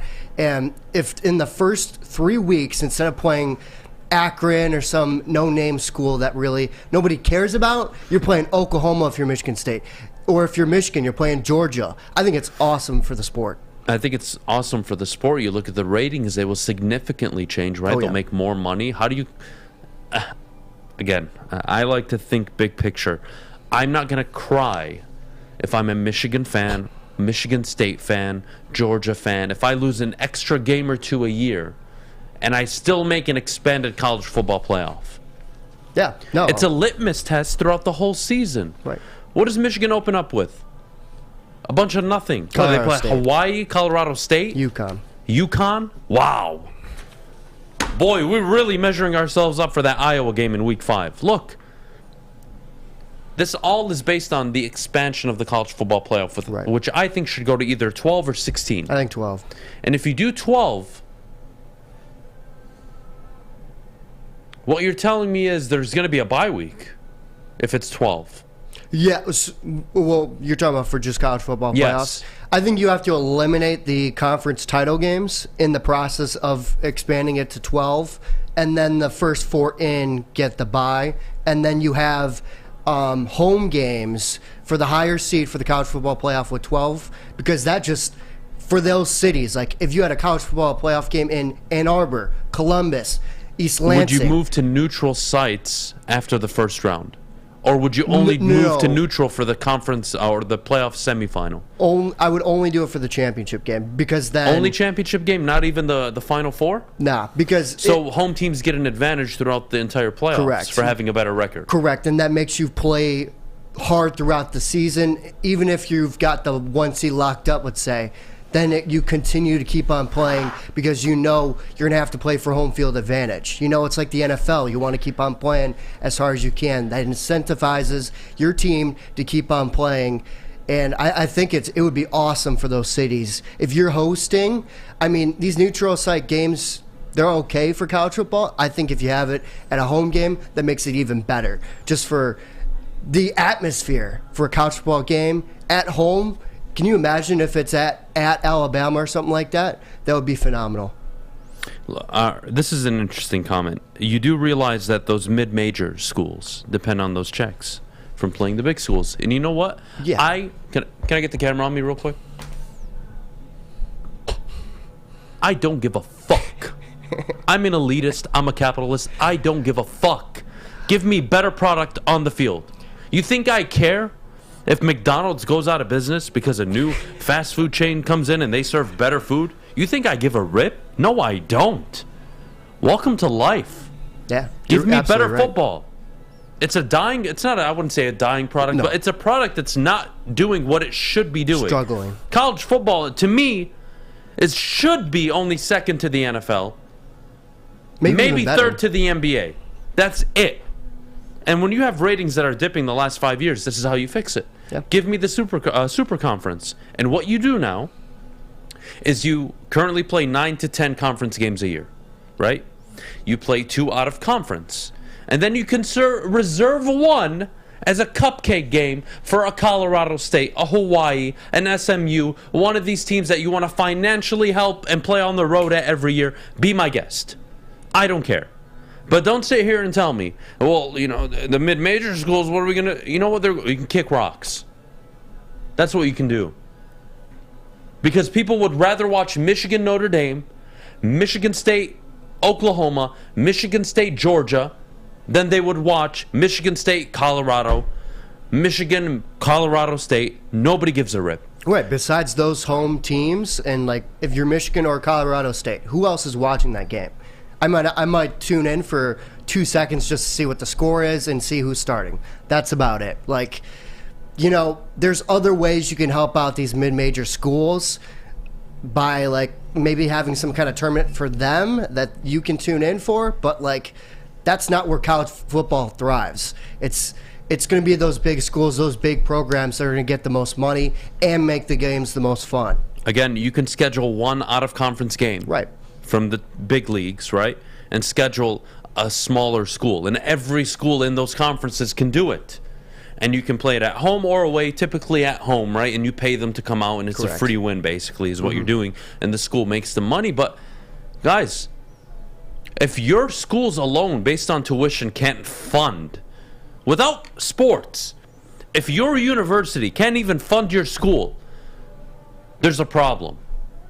Because tuition's at an all-time high, and nobody wants to talk about faculty, not boosters, but what do you call them, administrators, that make FU money while kids put themselves into $70, $80, $90, $100,000 worth of bachelor degree debt. I don't hear the fuss about that. How about you change your goddamn system so it's not so goddamn expensive? And how about you pay your professors and your teachers appropriately? And we stop paying people that sit on a board and basically doing nothing for a whole season or a whole year, and they get paid 6 figures, $300,000, $400,000, $500,000 a year. How about you fix that first? It's not like they're struggling for money either, Unbelievable. It's not like they're poor or anything. Like they're not going to just disappear off the face of the earth. It's just for them to make more money, But like for the sport of college football, this is what needs to be done, Like those sort of big time matchups, expanding the college football playoffs. It's not about if, it's when this is going to happen. Again, this is the best thing for the sport. You get millions of people to turn on the TV to watch Houston and Jacksonville on Thursday nights. Right. That doesn't happen for a Christmas Day matchup between LeBron James and Steph Curry. The NFL offers a unique product because every game matters. In college football, don't get me wrong, the first 4 games for Michigan matter this year. So do Michigan's... Yeah, but they're easy. But they're easy. I would love for Michigan to open up at home, on the road, in alternate years against Notre Dame. I would love for them to play their seeded rank from the SEC, whether it was Georgia, Bama, LSU, Florida, wherever they ranked and whoever they ranked up against. That's what people want to see. That's what I want to see. And if you don't want that, your only reason or your only argument is, well, what about the other schools? Tough shit. What do I do for you? You can't make everybody happy in this country. Somebody eats shit every single day. You have the people who don't and the people that do. You can't help them all. Sorry. Yeah, you're absolutely right. What are you supposed to do with all these schools? What about all the Pac-12 schools that are losing their mind right now? I don't know. Go form your own conference. Go join the Big 12. Go put on a good product and go schedule every year an SEC and Big 10 team every year, multiple times a year if possible, and get those games on your schedule that you know you're going to get your ass kicked in, but it drives revenue. Right. It's a revenue game. There's no there's no NFL if the NFL loses money every year, guys. I hope you know that, right? The NFL doesn't exist if it loses hundreds of millions of dollars a year. It will cease to exist. You can't stay in business if you're not profitable. Stop it. No, you're I'm right. all for the super conference. I don't care.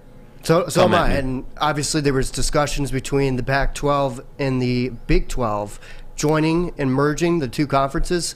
Those are kind of gone out the door because the Big 12 didn't see a way where they can make a profit from it. So they said, you know what, screw this. Now we're just going to go try to get your teams and bring it to our conference. And then that would leave the ACC, the Big 12, Big 10, and SEC. And obviously the two top conferences are the Big 10 and SEC. So it's inevitable at this point. Pac-12 is done. Yeah, guys, we live in a world where life isn't fair. So how about you wake up out of bed and stop complaining about it and start realizing life isn't fair. And you make life what it is. And if I'm a small school, damn it, I'm a small school. I'm going to operate to the best of my abilities to make my university as good of a product as it is for all the students that attend it. Right. And if I am a Michigan State, or if I am a small school and I want to become one of these teams, it's not like you're forever in this conference. You can get kicked out. For sure. There's a board for a reason. You can get kicked out easily. So if Boise State or SMU or hell, dare I say Washington State get an abundance of money from their boosters and they take their program seriously like Michigan State's trying to do, and they become a top-tier program, you wouldn't think for a second the Big Ten or SEC Super Conference wouldn't swap them up, take them on board for one of the schools that are struggling? Kick rocks, guys. You got to build your program. That's a great point, Adam. You just got to keep on. You got to go out and find those boosters that are going to fund you, get that money, and get it out to your athletes out there so you can go recruit. I mean, that's as simple as it is. These smaller schools aren't doing that. I don't know if really they're making the effort to, or they just don't have the ability to. But I think with NIL and the transfer portal, you could see these smaller teams like, I don't want to say like Vanderbilt, but these teams that aren't. Then we have Mailbag, of course, at 9:50. But before we go, Maddie, could you tell everybody at home about our good friends over at the Sports Marketing Agency? Yes, I can. The Sports Marketing Agency helps spread awareness of mental health and substance abuse. Their new podcast, This is the F Word, helps spread awareness of fentanyl and other addictions. Go to thesportsandmade.com if you are struggling or know someone who is, and let them know that Woodward Sports sent you. Hi, my diamonds. It's Crystal with an X. You want to get hot and perfect like me? Here's my super easy routine. Drink at least a gallon of water before you wake up. Attach a weight to everything in your house. Hello? Sell your car and just sprint everywhere. Scream when you exhale. Don't follow Crystal with an X. Do your own thing at Planet Fitness with tons of equipment and free fitness training in our clean and spacious clubs. Join now for just $10 a month and cancel anytime.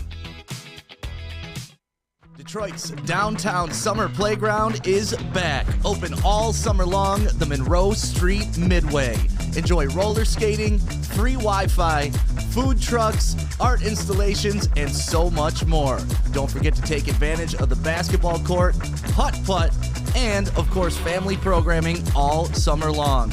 All art installations are done by Detroit artists, and it's a fun, safe event from people 1 to 100. Go to deckedoutdetroit.com. 3 NBA championships. Detroit fans were there. 11 Stanley Cups. Detroit fans were there. 4 World Series wins. Detroit fans were there. And that one Lions playoff win in 1991? Yeah, Detroit fans were there. Woodward Sports, where the fans are. If you are looking for something fun to do this week or this weekend, look no further than the Foaling Warehouse in Hamtramck. That is home of the original football bowling pin game called Foaling. They've got 2 ways to play, $12 open unlimited play, or you can reserve a private lane for just $120. Don't forget, of course, they have a $2 mystery beer machine as well as multiple full bars. So check it out at thefullingwarehouse.com. What's up, Matt? That was well done. Can we get a round of applause for Maddie, everybody? 10 out of 10. Only we know in the studio what was going on. 10 out of 10, Maddie. Super professional. Unbelievable. Well done. I missed something. What up, Raj? What's up, man? All right. Well done, by the way, hosting the MLB Draft Show the other night. Well done. Thank you. I do have a few questions for you. Yes. So I'll start with this. Jace Young, college bat. Interesting Kevin Youkilis kind of stance. Yeah. But this was needed. And the notion that, well, the Tigers have drafted college bats before, that's just not true. Avila's early days were all pitching. I believe Stewart was the exception, and then it was Torkelson and Riley Green, which were the obvious choices. But even those guys were 3-4 years out before they made it to the majors. What's the major league timeline for this kid? Is it really just 2 years? Realistically, I think it's going to be possibly 2 to 3 years. Only reason why I say that is because he does have, unlike Christian Stewart, he has a better hitting tool than he does. His strikeout stuff, he was striking out less than Stewart did. And you look at some of the college bats, the college bats they have drafted in the lower rounds before were all like just utility infielders, what have you. Cam Gibson comes to mind too, as a son of Kirk Gibson. But as far as Young is concerned, I think it depends on where he has some defensive liabilities. So I think that if he can adjust to second base well, and he does well at a high A level when he adjusts to Erie, I think he'll be fine. But there is some concerns there. But I think 3 years, maybe. Yeah, I like to think 3 years. All right. Well, look, I'm not going to dog this kid.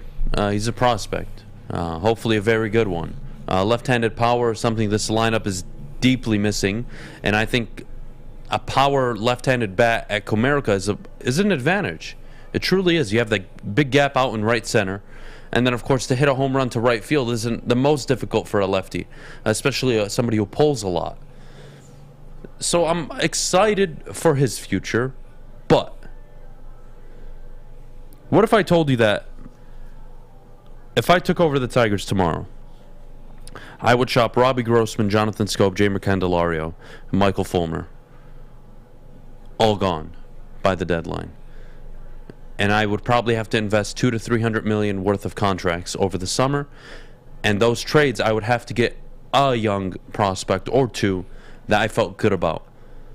For me, that's the move for this team. I don't think you walk into next season with Robbie Grossman, Jonathan Scope, Jamer Candelario, and think, yeah, we're winning the Central. Super optimistic this year. I maybe gave A.J. Hinch more credit, or maybe I thought he was Jesus himself who could turn water into wine. Clearly, I was wrong. But these guys all have 1 year sample sizes of producing. The only move they made where the guy had done it before was Austin Meadows, but Meadows would produce, get injured, produce, get injured. And now he's here, and he's injured. He pulled a Brett Saberhagen. I remember every other odd year he was really good. I think you're absolutely right. I think that'd be the right move to make. The thing is that what is the Tigers going to get in return is the question. Not much. No. But you have to understand what you're doing. You're freeing up money. You're taking on mid-level prospects. Hopefully one of them you really feel good about when they come up. But you're not really relying on that. What you're doing is you're acquiring prospects to make a move for maybe somebody you do like, and then you're spending money in free agency because you're not fixing this team. You have no blue chip pieces to trade. I'm not trading Torque. I'm not trading Riley Green. I'm not trading Schoolball. I'm not trading Mize. And I wouldn't trade any of them in a deal that would involve Juan Soto. Because one, Chris Ilitch won't pay the fucking money. And number two, you know what it would cost to get Juan Soto before this deadline? It would cost you at least, in my opinion. For me to pull the trigger as Washington, you're sending me Riley Green and Casey Mize, minimum. Yeah, a couple of guys they have down in Lakeland, like Roberto Campos. They have some talented young guys down in Lakeland that would have to come over. And the thing is that all I'm asking for in return, at least a 4A to an average player in return, because that'll allow you enough time for your outfield situation. Because, again, I was wrong about – I felt that Akil Badu was going to have a good season. I was wrong. He regressed a little bit. I would trade his ass too. Yeah, if he's not going to contribute, get somebody that at least can fill in, give you 270, 15, 20 home runs. I'm not asking for very much. I'm asking for average player. Production. Yeah, 2-WAR player. That's all I want. And that is enough to work with Riley Green, Spencer Torkelson. It's not going to get you a division title next year, certainly not. But it's enough to watch this team and make it a little more fun to watch. Yeah, one of the more frustrating things is Al Avila's still in charge. And I know there's not much I can do about it other than asking for his head every day. But this is a guy that's proven he can't build a winner. It's been 8 years. We're going into the 9th. I'm not sure what else Tigers fans need to see. I know most of them all agree, but what I would say, Raj, is we're at a crossroads right now. You make a left, you keep Al Avila, and you keep sucking dick for the next 5-10 years. And the consequences of that are you probably lose AJ Hinch, and you're probably going to have to trade a Riley Green or a Casey Mize or a Tarek Skubal because you're not going to be able to pay them, and you're not going to want to pay them to be on a losing team.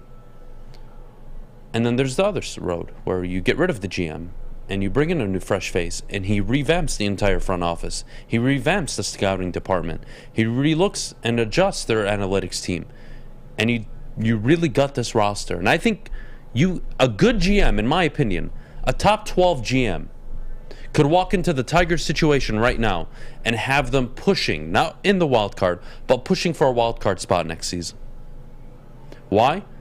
You have 4 players you could trade, 5 even, that you could trade today and I wouldn't lose sleep over. And again, you got to open the checkbook. And whether that's a Chris Ilitch problem, we could be here all day, but this guy is just not it. I look at a situation like Baltimore, who had the first pick, and they lost 120 games last year. They're 1 game over 500 and in the All-Star break. It is possible. The Diamondbacks are another example. The Diamondbacks are not... The Giants went from the second worst record in baseball 5 years ago to now on pace to win another 100 games. And it's totally feasible. You can't tell me this stuff takes time. Because I could tell you all the excuses in the world, but there's evidence out there. I mean, Baltimore, to me, is the biggest example. They switched left field. We all laughed about it. I laughed at it because it looked weird. But guess what? They have one of the best home ERAs out there. They did something. They addressed something analytically and fixed it. Props to them. And they knew full well that they had the biggest bonus pool going into the draft. They knew what they were doing. A lot of that props to them. Got to show them imagination. And that's where sometimes I think, in my opinion, Tigers don't show enough imagination. Well, not only enough imagination, not enough competency. Again, you want solutions, guys? I'll give you solutions. Trade away all the shit hitters. You start there, and you bring in some guys that are either underlooked, but again, that takes people that know what they're doing, right? If I'm in charge of the Detroit Tigers right now, going into the trade deadline, I have a list of 5 players. 5 players that are either A, struggling in their current situation, or B, not getting called up because they're just on a team that is stacked. And I'm looking at those guys, and I'm looking to go get them. And I'm willing to move Candelario, Badu, Grossman. I'm willing to move them all. And none of them are worth it. And, I want to move on a bit from the moves. Let's talk about the decision to send down Spencer Torkelson. Allegedly for a few weeks to a month, but they're not going to give him a deadline. They're just going to let him go get his confidence. He's hit AAA, AA, and A-ball. This is not a confidence thing. He just sucks at hitting fastballs in the heart of the plate. I believe it's 123. Down the middle. I don't want to give up on him. It's way too early. But you can't even hit a fucking fastball down the middle. AAA's not fixing that. Yeah, and we've talked about this before, him staying up here, but I think the Tigers really don't have a choice in the matter. In heading into the series against Cleveland, he struggled. After he had a 3-hit game and then just went back to struggling again. So I personally thought he should stay up here, but again, if the corresponding move is having Cody Clemens come up, play second, and give Scope first, if that's the case, I'm not sure what the case is going to be. They'll probably announce something here shortly. Then I'm okay with it because then you can see what Cody Clemens is all about. Because the season's lost. Let's face it here. This is what the Tigers have to do here is just to see what they have. At this point, Nothing. Nothing. And they have Riley Green. That's it. Yeah, call Kerry Carpenter. See what's going on. See Well, Alex Fierro's a stud, by the way, if you ask people. He's phenomenal. Mr. over 5 ERA. And who, after a few games of looking really solid, people picked up on his mechanics, and they started to time him much better, and then they started hitting him the fuck out of the park. What do you know? Yeah. That's why he carried a reliever risk. It kills me. This team kills me. I'm traumatized. I mentioned this yesterday. I don't know what you think about this. Al Avila yesterday, or I should say Sunday, he did fine. Jace Young fell. They took him. I have no issues. Who is that behind me? I don't know. What the hell was that? Whatever works for her, man. Yeah. Hey, she's posing. Good for her, man. Good for her. Back to Al Avila. I compared him to a domestic violence situation, right? He is the man or woman in the relationship that is abusing the other spouse. And for 8 years, he's come home, he's kicked you in the dick, Raj, he smacked you across the face, he's called you worthless, he spit on you, he put your head into a kitchen cabinet, right? He broke glass on your head, I don't know. He killed you. And then, for the first time in 8 years, he came home and he said, "How are you doing? What's for dinner? Let's go get some ice cream tonight." He didn't beat you up. He didn't call you worthless. He didn't spit on you. That's what they did Sunday. But does that make everything okay? Especially when you tell me Jace Young probably going to take 2 to 3 years. No, it doesn't make anything okay. And the one thing I will say that I picked up on the vibe during the presser to the media afterwards, which he joined the call late. It was Scott Pelis who was doing all the talking. He was just saying he welcomed Young to Detroit, what have you. That was the least amount I've seen him talk. So, I don't know. There might be... I don't know what's going on, but it was nice not to... He wasn't the one dominating the press conference, talking to the media. So, he got to answer a few questions, but it didn't feel like an Avila-driven conference, at least in my opinion. Is it mean if I say I just want to die talking about the Tigers? You know what? How do you do this every day? Everybody asks me that question, and I'll tell you, Adam, there's some days where, I mean, heck, try to even ask a question, you often get blown off. And that's fine, to each their own. But I love baseball. I do. And it's something that I will watch all the time. But this team does give me a chance to, A, smoke a cigar to relax, and B, have a drink to calm my nerves. So, that being said, it's a job. I enjoy it. I'll do it every day. But sometimes I'll say this team is frustrating, and we can't ask the same questions of, well, where did you grow up at? No, ask a question about somebody's swing, development. There's a lot of good questions out there, and they're often being asked. And that's my job. If I'm Chris Ilitch, I walk into the shared office of Al Avila's. I walk in and I say, "Al, appreciate your 8 years here. You've done nothing but take us into the gutter. You suck at every aspect of your job. I wish you the best of luck when nobody else hires you moving forward. Please get the hell out of my building." And then I would get on the phone with the teams with the 10 best records in all of baseball. I would get on the phone with their GMs, and I would tell them I'm interested in talking to their assistant GMs, their heads of analytics. I'm interested in talking to as many people as possible to start recruiting for the GM role. Do I think Theo Epstein will come here? No, I don't. So we're not even going to acknowledge that. Well, somebody suggested in the chat that Al should be the tight analysis next year for Woodward Sports. Yeah, Al Avila could pay us $15 million a year. Motherfucker wouldn't be on any goddamn show, any pregame show. He could pay me $100 million a year. I don't care. This guy would never be employed here. Get the... All right, I don't want to get angry now. We're going to go to break. We're going to calm down. When we get back, we got Mailbag coming up. Get all of your questions in the chat. I'll answer them. We'll have questions for Fish, Maddie, whoever it may be. We'll get them answered in the chat. Ladies and gentlemen, when we get back, but before we do, I got to tell you about Lady Jane's Haircuts for Men. Open 10-8, 7 days a week. Walk in anytime. They're awesome. Stylists will take care of you like they take care of me. Again, walk in anytime. No appointment necessary. Whether it's your hair, your beard, they will take care of you. Lady Jane's Haircuts for Men. It's wicked awesome. Hey, it's Sean Jordan from the Sports Marketing Agency, and SMA wouldn't be who we are without our amazing partners. Thank you so much, Sean. You know, at Detroit Wayne, we want to serve as a resource for you and your families. We offer mental health services, substance use disorder services throughout our communities, and we want to be that source and resource within the community. If you or a loved one are suffering from a mental health or substance abuse issue, please don't hesitate to call 1-800-241-4949.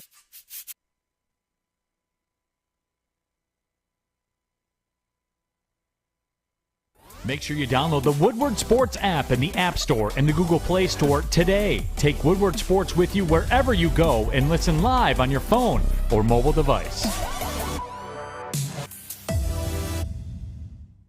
You don't have to go to the beach, man.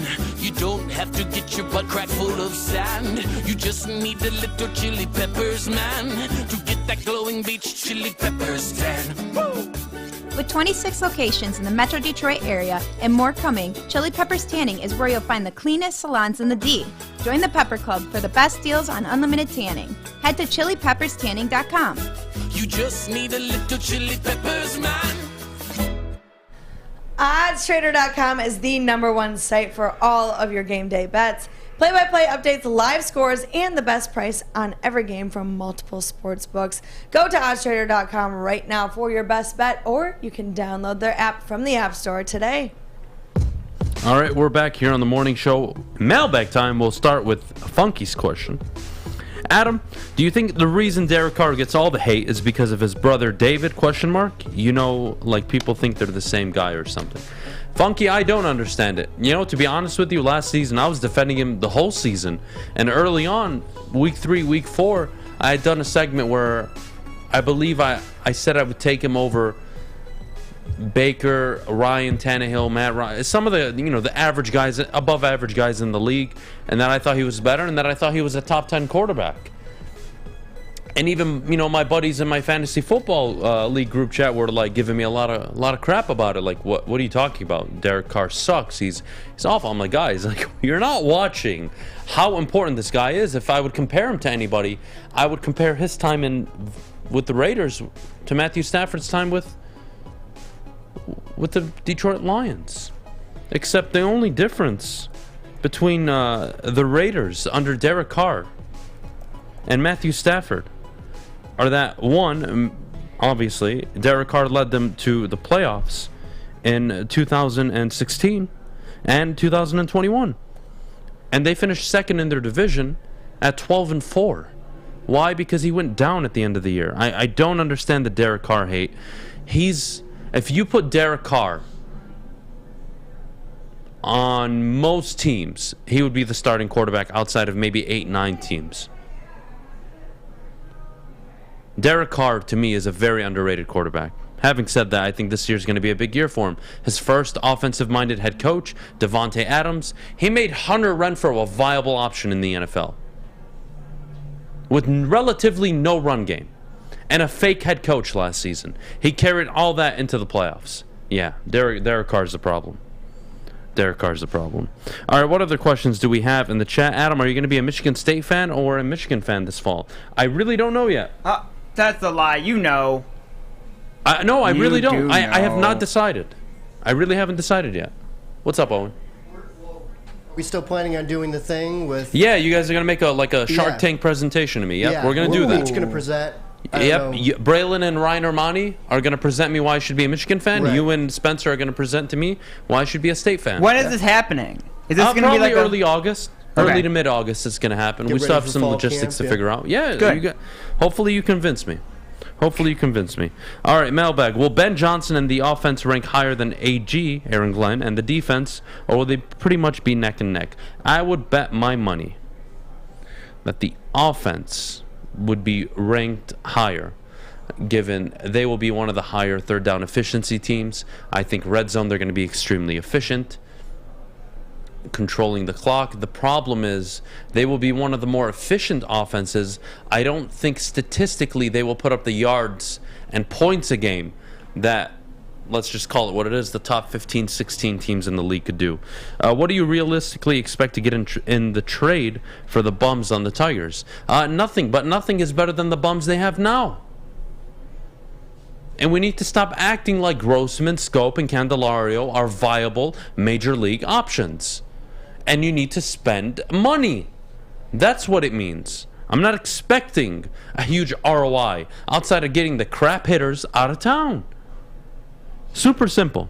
If Al Avila gets fired, what team would you want to see hire him because you hate them?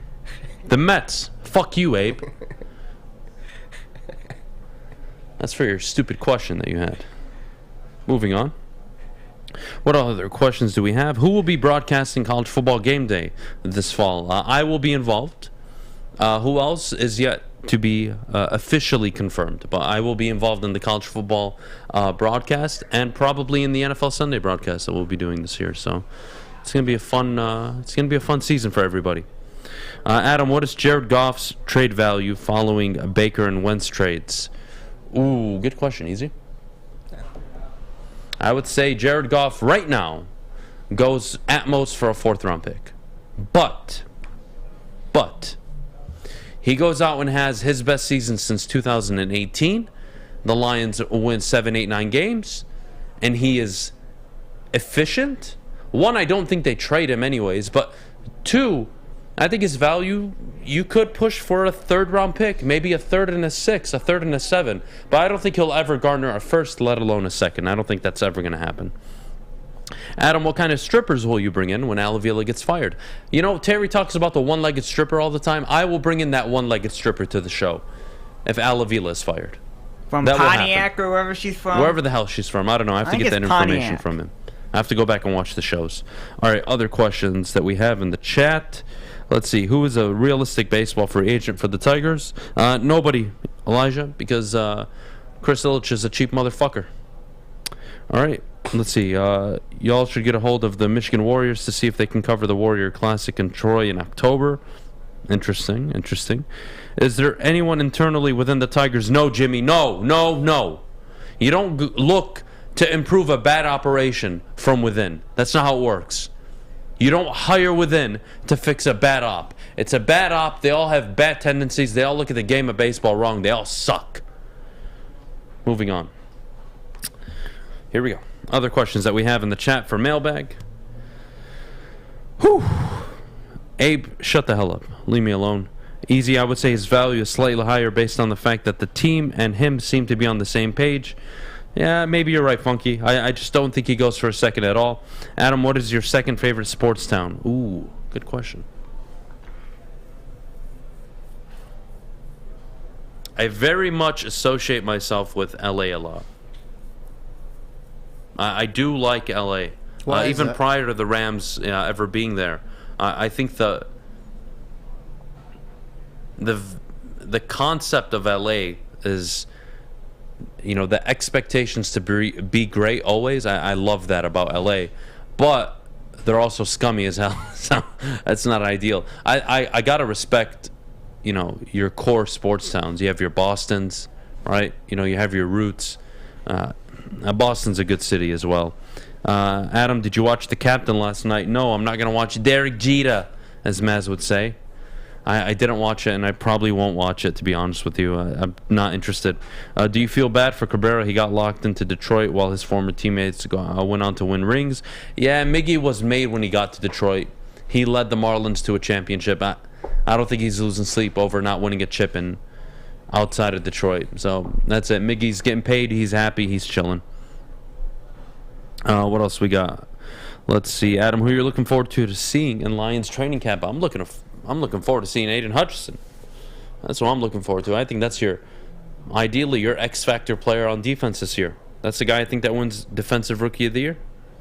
All right, Abe says, who wins All-Star Game MVP? Putting a couple dollars on it. Shohei Ohtani. He's going to pitch and hit. So that talk about a guy that's going to be able to do multiple things. He's your best bet. I would go with Shohei Ohtani for sure as the All-Star MVP. The guy is just playing at an insane level. New York is a great sports town, yeah, but, you know, New York has Knicks fans, and nobody likes Knicks fans. It's a tough one for me. Madison Square Garden is a dump. James Dolan is the owner. And to put James Dolan into context, James Dolan is just as bad as an owner as William Clay Ford was. Just so all of you understand what we're talking about here. That's it for the morning show. Appreciate you all. Terry will be back tomorrow. Going to be a fun show on a Wednesday. Enjoy the rest of your Tuesday. Check out Big D Energy at 11, the Bottom Line at 2, and the heavyweights over on the Woodward Heavyweights. Excuse me. From 5 to 7. Make sure you show them some love. We'll be back tomorrow morning. Enjoy the rest of your days. Fish, shut the hell up.